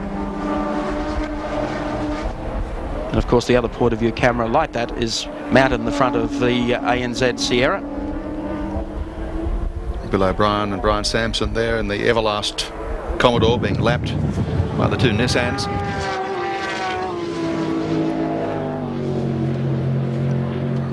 Really has settled down into a pattern. Johnson with a vice-like grip on this race at the moment, with John Bow doing a sensational job. Car 24, Gerald Kay, Alf Grant into the pits. It's into fairly relaxed pit stop for Gerald. They've been regular campaigners in the Australian Touring Car Championship throughout the year. 22nd position, but renowned for finishing. Yep.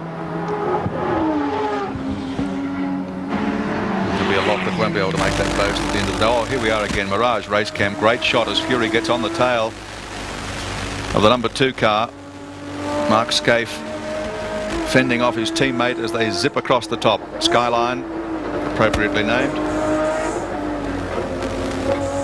Down through the Dipper and the S's. Running 6th and 7th, these 2 cars on the track at the present time, with 43 laps gone in the great race. Sensational pictures. Put a lap on the Mitsubishi coming down to Forest Elbow. Kevin Bartlett at the work there of the Mitsubishi. There's a bit of a speed difference there between the number 2 and the number 3 car as they work Conrod Straight beneath the GIO bridge.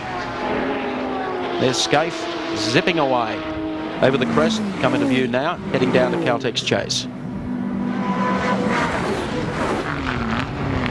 Strange we've got the two Nissans running so close together, and then back, of course, we've got the two factory Holden Commodores. They've been running in tandem here for probably the last 15 laps.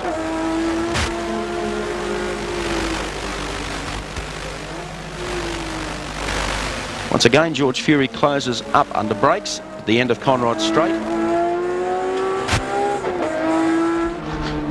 Mark Scaife went the inside, George went the outside to try and pass the BMW 635.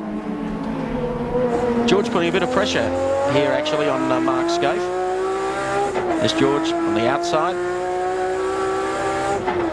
Pit Straight looks free of traffic at this stage as they head up the hill. It all comes back to horsepower. So they're fairly even. You know that only one car carrying race cam has ever won the race? That was Brock, was it not? That's right. Brock and Larry Perkins, 1982. Brock holds all the records here. Yes. He's also the only driver ever to win this race without ever leading on one lap. And that was in 1987, of course, when the Texaco Sierras were ultimately disqualified and Brock inherited the victory. Righty, they head across the top of the mountain up to Tooheys Turn. Dickie Johnson and John Bow still leading the race. We've seen some great scraps across the top of the mountain today. This has been brilliant. Let's check them out for you on the Caltex race score, lap number 43. Johnson and Bow continue to lead from Moffat and Neesmith. Longhurst and Jones run in third. Brock and Rouse in fourth, and Grayson Jansen top the five.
The number 18 Shell car with Rob Gravitt at the wheel is in the pits for a fairly lengthy pit stop here. Dick Johnson, the race leader, has been in and out very quickly and retains the lead. In fact, not quite sure what the stop was about. It was a quick tyre change. They looked under the bonnet. I don't think they did anything. John Bow, of course, in that car, the number 17 car. But Gravitt here anxiously waiting and going nowhere for the moment. Look out, somebody called. Maybe he's about to get away. He's trying to fire the car, I think.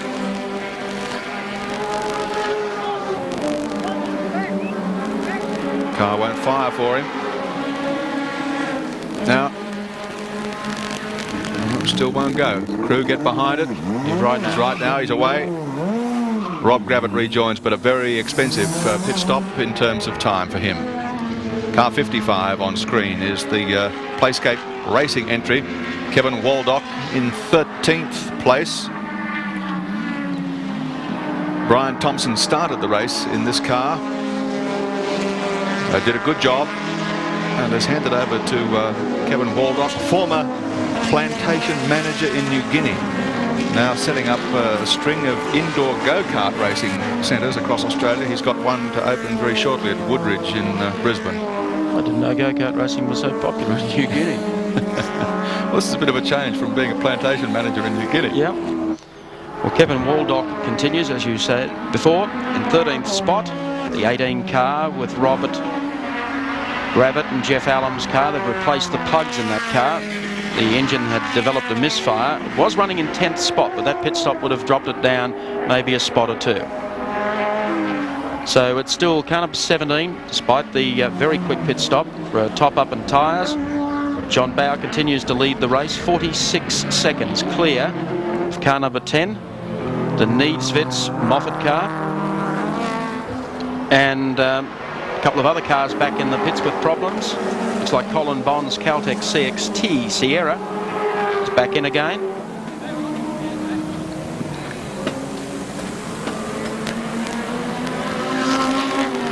What the problem is, Bruce Stewart at the wheel, sharing this car with Colin Bond. Johnny Brady's down there. Perhaps he might be able to suss out the problem.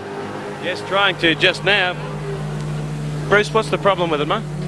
It's missing real bad, and it just you can't rev out through the gears, and the centre bolt and the prop shaft has come loose again, as though they're putting a different prop shaft in it. Well, it's an agonising run for you at the moment. You're not far wrong. All the best with it. Thanks a lot. Thanks very much. Dominic Beninka was entered as the third driver in that car. I don't like his chances of getting behind the wheel at this stage. No, they're not looking good at this stage. It's Kevin Waldock still continues. He was the man, of course, behind Blast Dynamics as well, Kevin Waldock, and has been involved with Andrew Madecki for quite some time. They operate pretty closely. Chris Lambden, who's been among the front-running Commodores in the Touring Car Championship all year. In fact, I think in the Touring Car Championship he ended up taking a prize that was put up by the motorsports writers for being the top finishing, normally aspirated car. Well, I'll go along with that. But at least he campaigned all the rounds, gaining experience all the way through, being supported strongly by Bow Repairs. And his quest for touring car competition this year.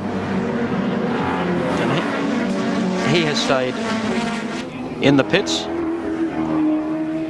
Greg Crick, oh gee, got the tail out a bit there. Greg Crick sharing the drive here. They're in 37th position rather. Greg Crick sharing the drive here with Chris Lambden today in the Bow Repairs car.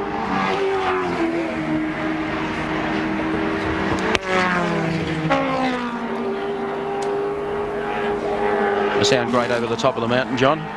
Nothing like a bit of V8 roar. The crowd loves it. They sound great. They're built for the distance. So I think if you're sitting in the top 10 and you're in a Commodore, you'd have to be feeling pretty good. Well, Larry Perkins has done a great job, and so too Les Small with the Commodore motors. Nailed that problem down in Bond's car to a fuel pump. The Dick Johnson lightning stop was to take on fuel. They didn't put enough fuel in the previous stop. I find that hard to believe. And the 10 car, Needsvits Moffat, had to zip in very quickly to pull scrap paper out of the grill. How often have we seen that at Bathurst, when you get a bit of a gale blowing here and it blows paper across the front of the car? You can't afford it in the cars that run to temperatures like these Sierras. You cook the family chook on the bonnet of some of these round about half-time, let me tell you. So the position's about the same as we check it out on the Caltex CXT race score. Johnson and Bow lead by about 48 seconds over the Moffat Needsvitz car. Longhurst and Jones, the next one's back, going to the pits. Brock and Rouse up to 4th. Grice and Jansen still run in the top 5.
Welcome back to the Tooheys 1000 and car number 20, the second of the Benson and Hedges Sierras. In the pits, this is the car that started by Alan Jones this morning so quickly. Got up to a very strong position to be co-driven by Denny Holm. Then, of course, Tony Longhurst problems with the 25 car. He stepped into the 20 car. As you can see, still trying to give that clearance for the front tyre. So he's had a little ding on the way through. Been quite a lot of activity in the pits in the last 5 or 6 minutes. That's a costly stop.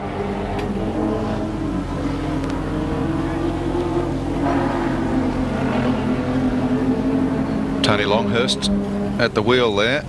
There's the big fan that they use to blow air in to keep the temperatures down, because with the turbochargers, of course, the temperatures actually peak when the car comes to a stop in the pit lane. Yeah. Well, they're back ready to fire again. Longhurst still at the wheel. So number 20 was up to 3rd, now rejoins in position 7, and problems now for the car that was running as high as 5th. That's Alan Grice. gearbox problem, and we understand one of the pit crew, Grice's pit crew, has burned himself pretty badly trying to work under the car.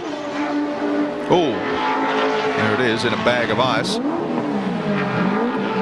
I'd be yeah, off to seek a little bit more expert medical attention than that if I were him. Peter Jansen sitting in the car. He's going to be there for a while by the look of things. Grice did a heck of a job from where he started in the field to get it up so high. Talking about heck of a job, Andrew Bagnall in the TV3 Sierra, who started from pit lane behind 54 other cars, is now up and running 11th. We'll take a look at him shortly. So John Bower continues to lead in car number 17, 50 seconds clear of the number 10 Sierra, the ANZ Sierra. And also coming up through the pack, up to 7th spot in car number 7 is our own Neil Crompton. There he is coming along pit straight at the moment. Car seems to be running smoothly. The only real chink in the Commodore Challenge today has been the less small number 15 Commodore that's in the pits with a broken gearbox. BMW M3 going through there behind Neil Crompton, John Cotter and Peter Doolman.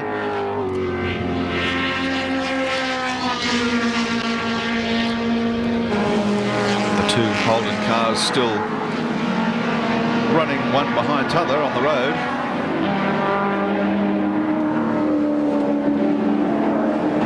Perkins Thomas Mazera car in 6th position, Crompton in 7th place as the boy winding his way to the top of the mountain on Dulux Autocolour race cam. Neil Crompton in action behind the wheel. Busy boy.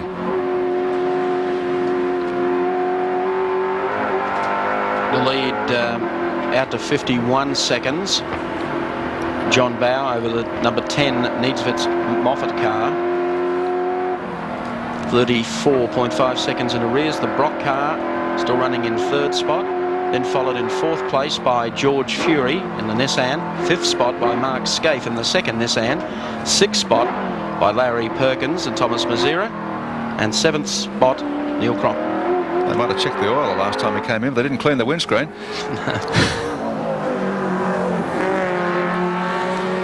Crompton doing a great job, as we saw him do here last year when he was with the Peter Brock outfit.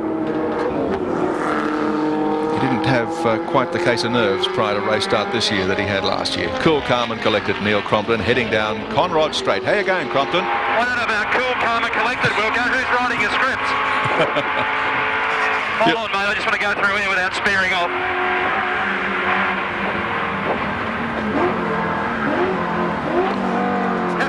Careful through that part of the track, Gary. It's just a little quick, strangely enough.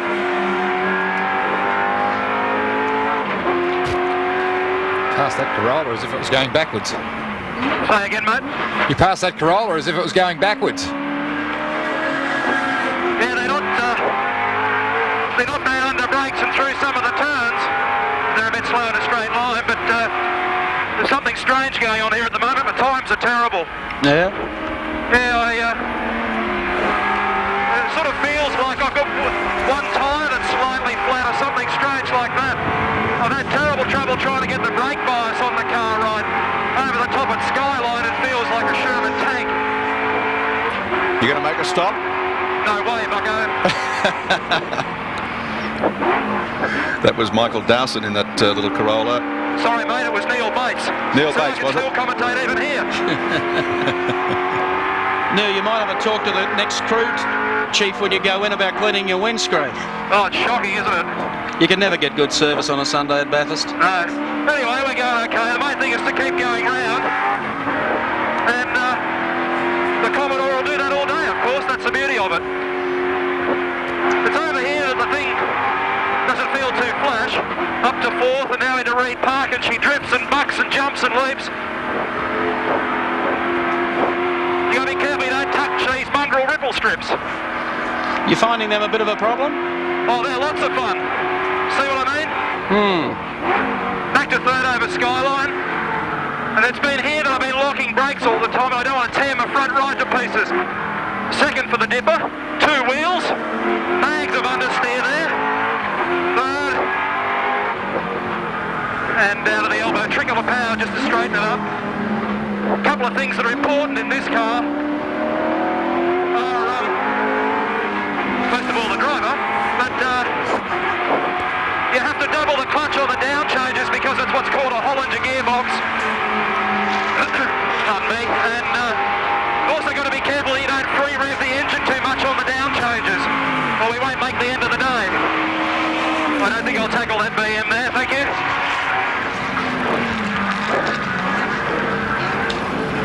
You drove a BMW last year. Is this more fun? Can I have an easier question? No, this is a very good car. I must say that Larry Perkins and his engineers have done a great job with the thing. And I don't know whether you noticed, but despite all the interest at the front of the field, they've managed to go considerably quicker than the Commodore's ever gone here before. So that's a bonus. This is not a bonus. No, he's giving a bit of strife. Reel him in up the hill. That's the Kiwi entry of John Sachs and Graham Lorimer.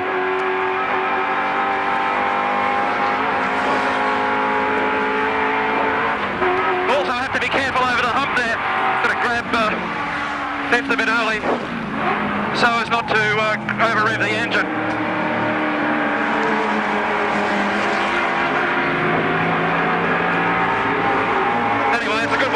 Isn't it? It's not bad when you can wear a blue jacket and wear a 3-piece Nomex on the same day. Yeah, well, I was thinking about even getting a tie made by Simpson. Is he waiting on tables tonight? Well, that looks pretty good, Neil. Up to 7th spot. Oh, that's good, isn't it? Yeah, it's not bad. Larry up to 6th. I must say, Thomas is going well.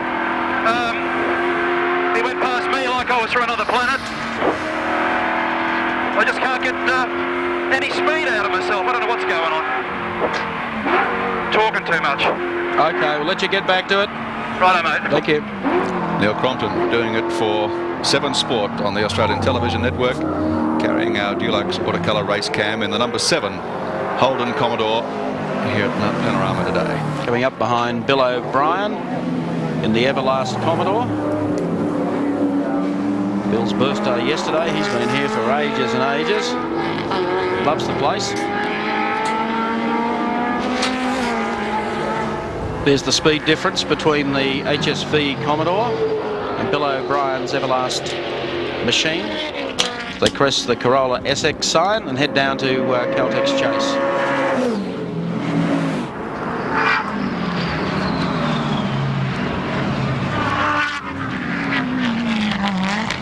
Car 43, Bill O'Brien and Brian Sampson. I reckon between them they've been coming to Mount Panorama as long as anybody.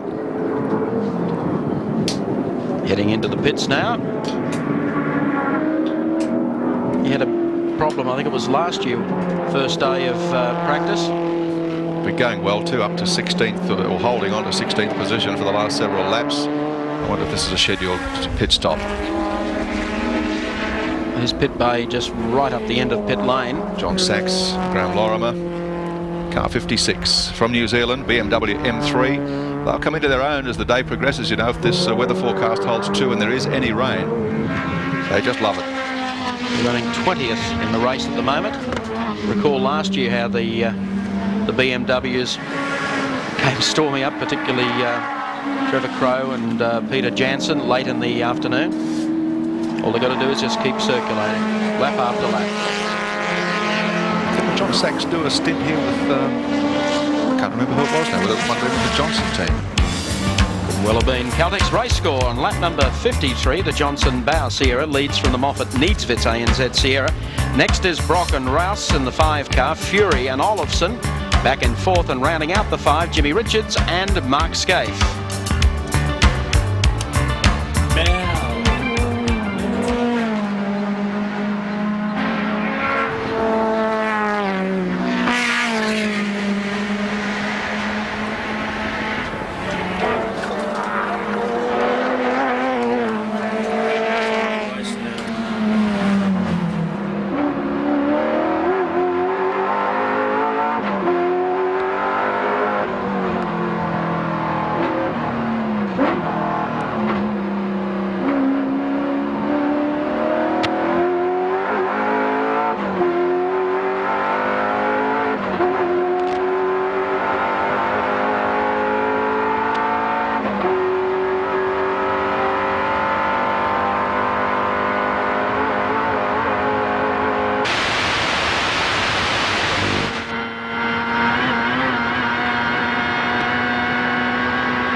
Tooheys 1000 continues at Mount Panorama, Bathurst in New South Wales on lap number 56 of 161 circuits. We're following Andy Rouse, British champ, in the Peter Brock Mobile 1 Sierra, car number 05. After earlier problems, they are up to third and can run, I would suspect, this pace all day. Rouse is a noted enduro driver, coming up behind one of the Commodores at the moment. Could be Neil Crompton as they come down beneath the Bridgestone Bridge.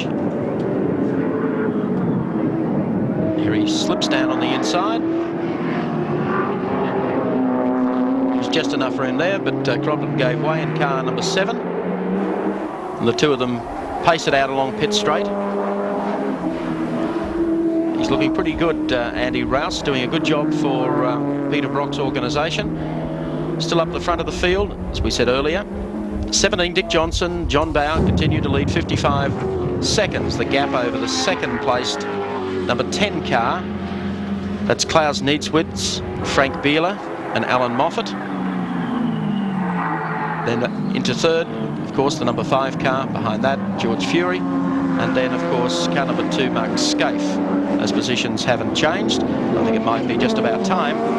We check hour 2 of the great race, courtesy of Wins. The second hour of the great race for 1989 saw the action really get underway in pit lane. Lots of stops, but Dick Johnson continued to lead the race, as he had almost from the outset, having taken the lead from Peter Brock at the end of lap 1. Johnson continued an untroubled run in front, but as I said, other cars soon began to have their problems. Johnson leading.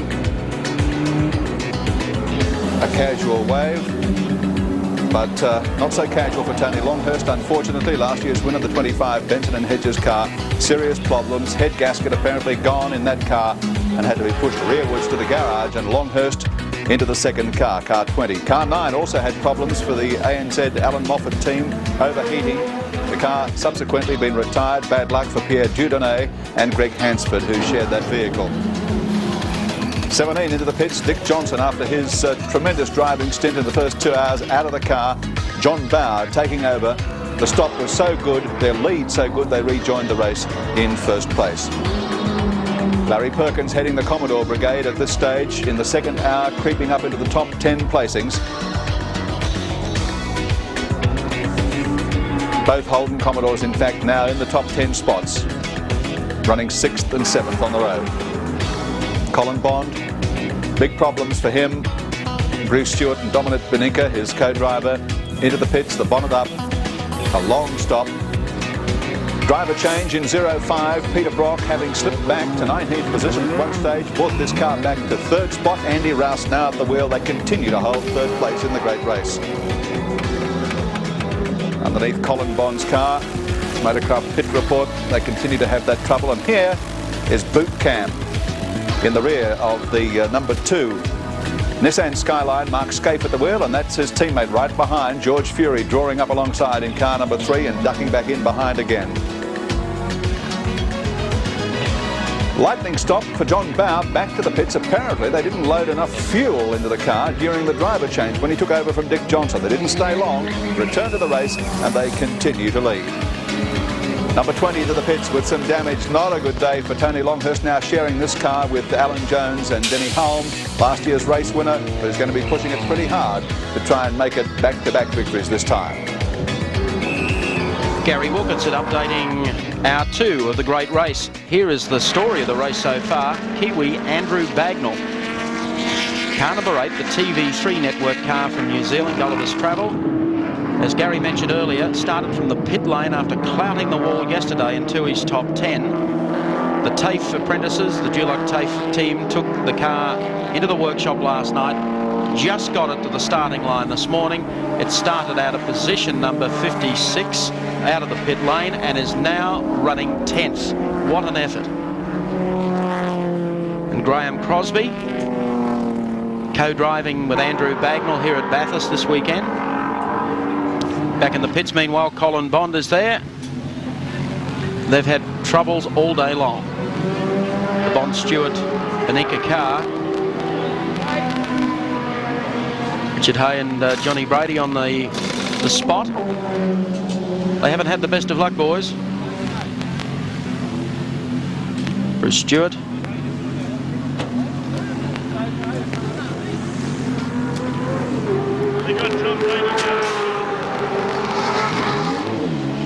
They've had trouble with both their cars. The 19 car's been in and out of the pits too, Mike, with Kenny Matthews, the driver, losing engine oil. Brian Callahan going through there in the Mobile Concrete Pumping Services Commodore. Looks like Graham Crosby behind the wheel of the TV3 car from New Zealand. Good to see Graham Crosby. Been missing in action from the touring car scene in Australia the last 2 seasons.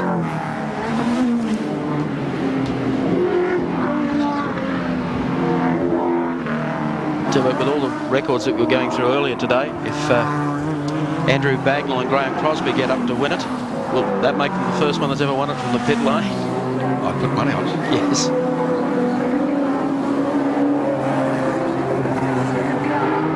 Exit there. Gee, they are really running smoothly. Great work from the Dulux TAFE crew. Look, there's not a competitor at Bathurst that would lift their hats to those boys and the way that they work to try and get a car that looks like a right-off back in racing trim. Traffic getting a bit congested here. It looks like Graham Crosby on the outside here of Brian Callahan, Barry Graham. They're running strongly, and right behind them, of course, is Rob Gravitt in the 18 car. Crosby now setting his sights on Bob Tyndall in the Alcare Commodore. Slips by him as well. Gravitt hanging on Bagnall's tail, Crosby's tail rather. It's pretty tight, isn't it? Crosby able to just get away, heading up to the end of pit straight. My apologies, that's the Mystic car entry of Wayne Park from Queensland. How could I miss the sign on the back of the car? That's right. So Rob Gravitt in the number 18 car in 11th spot, looking for 10th here as he comes up on the inside of Graham Crosby. It's the battle for 10th in the pack, and he goes through. So Crosby down now to 11th spot as Gravitt is able to accelerate away from him coming up Motorcraft Hill.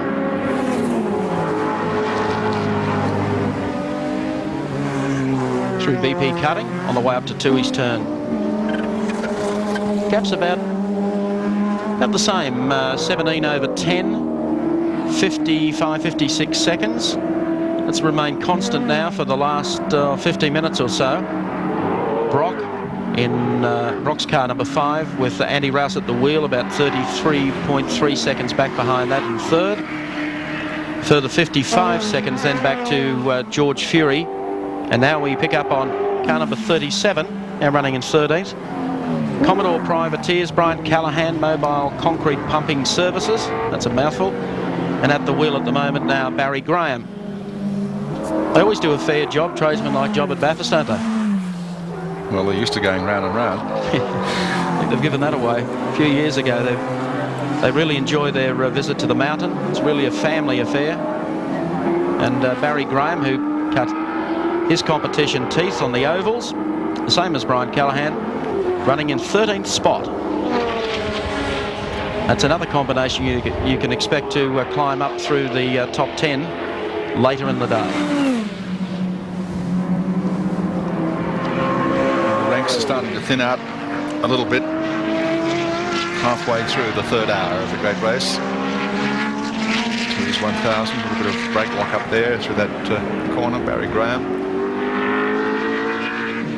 Rear left as it comes out of Caltex Chase down to Murray's corner, takes the left-hander back onto the main straight at the bottom here at Mount Panorama, past the start-finish line. Look at the flags. That breeze really ripping in here now from the southwest as Barry Graham takes the left-hander at Fuji Hell Corner. Wayne Park, partnered by John Giddings in this Mystic Commodore entry. They've done a pretty good job too. They destroyed a car at Amaru couple of months ago, pretty much destroyed it anyway,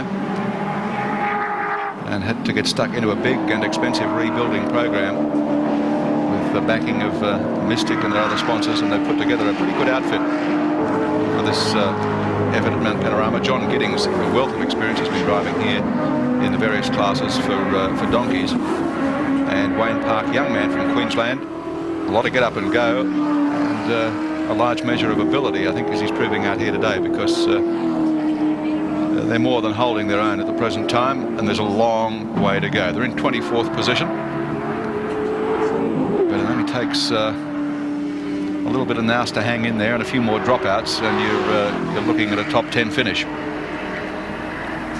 Yes, it's been an unusual race so far, with a close battle expected between Brock, the 10 ANZ Sierra, and of course Dickie Johnson. But Johnson got the wood on them after one lap.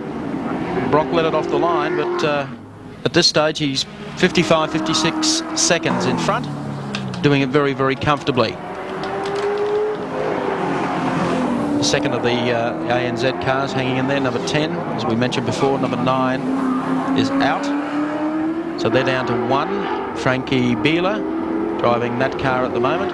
Alan Moffat expected to have a stint this afternoon, but he's running the whole operation from the pits. He's got 2 very capable co-drivers in Frankie Beeler and Klaus Niedzwitz.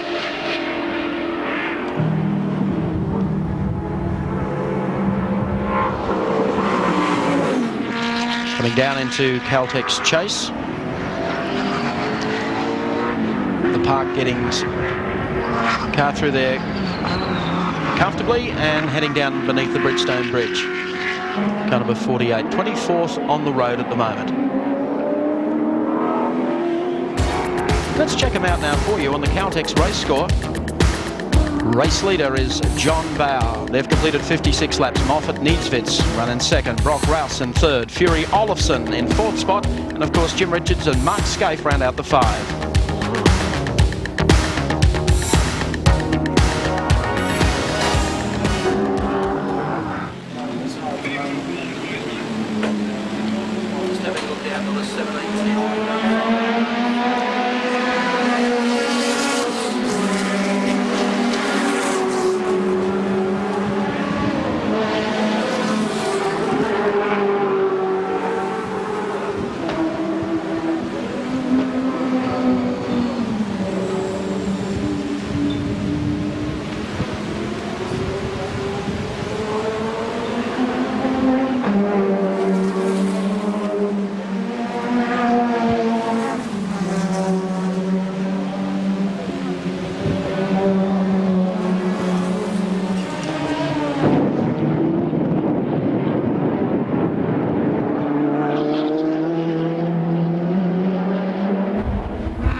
back to the Tooheys 1000, coming to you live from Mount Panorama at Bathurst. Lap 63 of 161.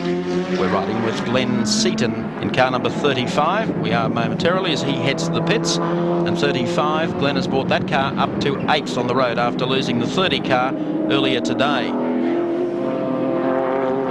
Was as low as position 17, but by the time Glenn stepped into the car, he's been able to bring it back up through the pack again. He's still got a very competitive Sierra and running easily in the top 10.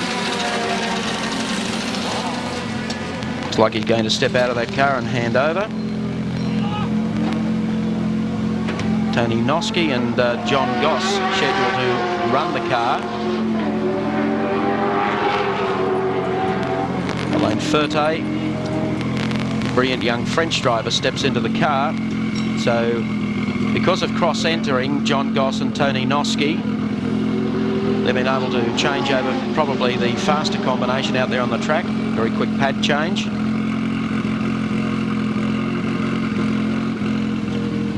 Ferté ready to go. Team, of course, run by Bo Seaton. Barry's been here at Mount Panorama for any number of years, a former great race winner, class winner.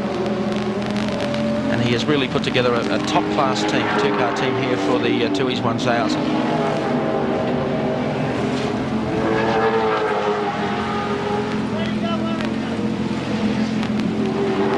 Alain Ferté sits ready to go. Still working on the front wheels. Fresh rubber. Well, that's happening. The car that just went by was Andrew Bagnall, Graham Crosby at the wheel, the Gulliver Travels TV3 network car from New Zealand. This car's looking pretty good, isn't it? I think so. They built it in 6 days, week before last. It's not bad. Johnny Brady keeping an eye on the action down there. Crosby out, Bagnall in. Words of advice for the guys working there on the right rear, changing brake pads.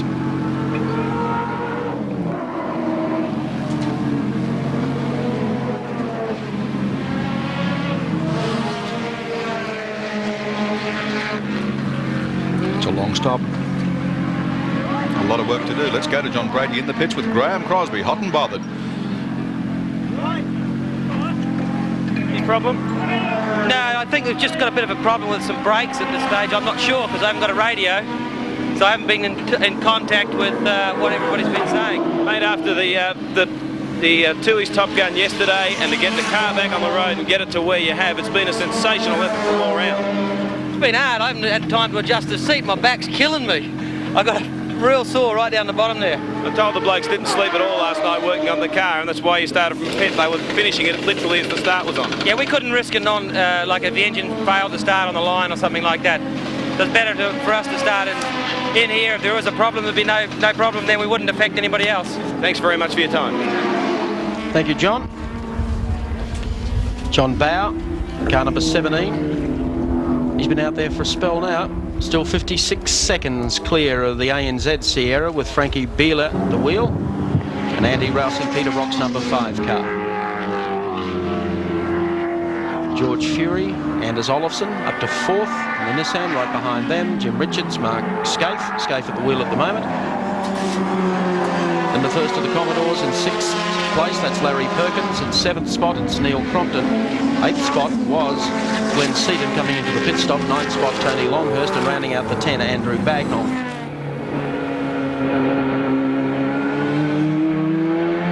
Familiar style of Tasmanian Johnny Bow. As we take Dunlop race cam coming across the top of the mountain, that hunched position that he has over the wheel. The things are going well for the Dick Johnson team. They certainly look as though they're going equally well for the Nissan team. And joining us in our pit studio is Jimmy Richards. Well, Jimmy must be happy with the way things are. Yes, Mike, it's going to plan. We didn't really lap quite as quick as we wanted to at the start of the race, but unfortunately there was a little bit of oil around, and we chose probably a little bit too soft a tyre, and we changed compounds when we came in, and everything seems to be going according to plan now. Now running 4th and 5th positions Jim, how long before you get back out there? Mark's going to keep in the car for another stint, and then I'll go home to the flag. He's held his own against George out there, hasn't he? He's driving very well, and you know, he's a great young talent, and I'm sure that as the laps go by, he'll get quicker and quicker. He didn't do a lot of laps in the car in practice, just only because he wanted to set the car up real good for the race.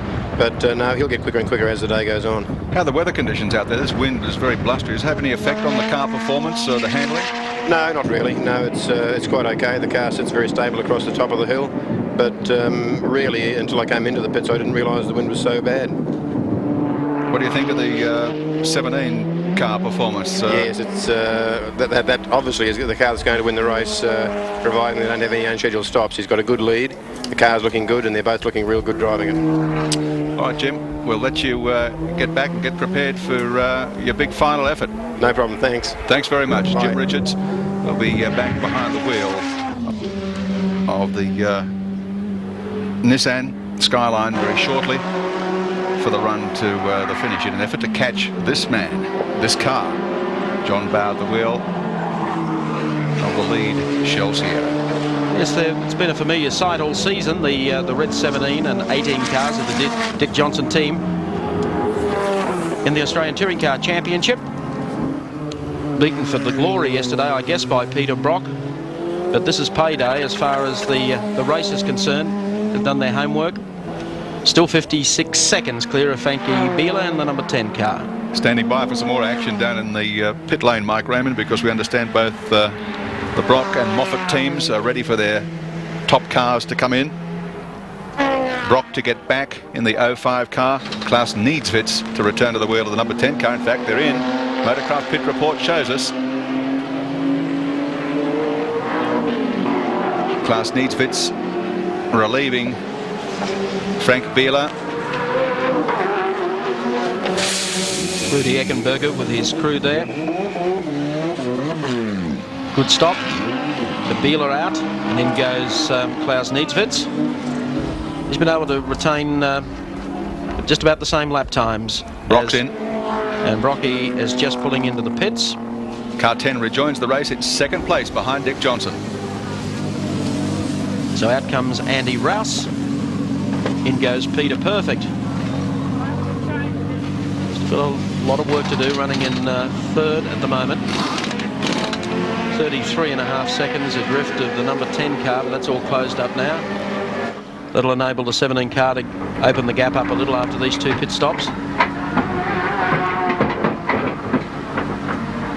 Sitting on the floor of Peter Brock's car with this special little camera.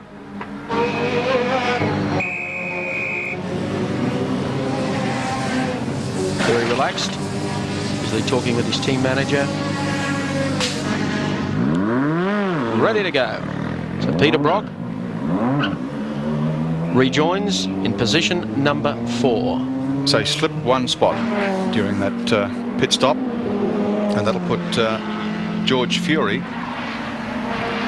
in the number 3 Nissan into third spot on the road at this time. Brock 4th, Mark Scaife 5th. Certainly hasn't taken long for Klaus Niedzwitz to start wringing the power out of the number 10 car. He's on a warm-up lap, and he really started to attack the top part of the mountain first time through.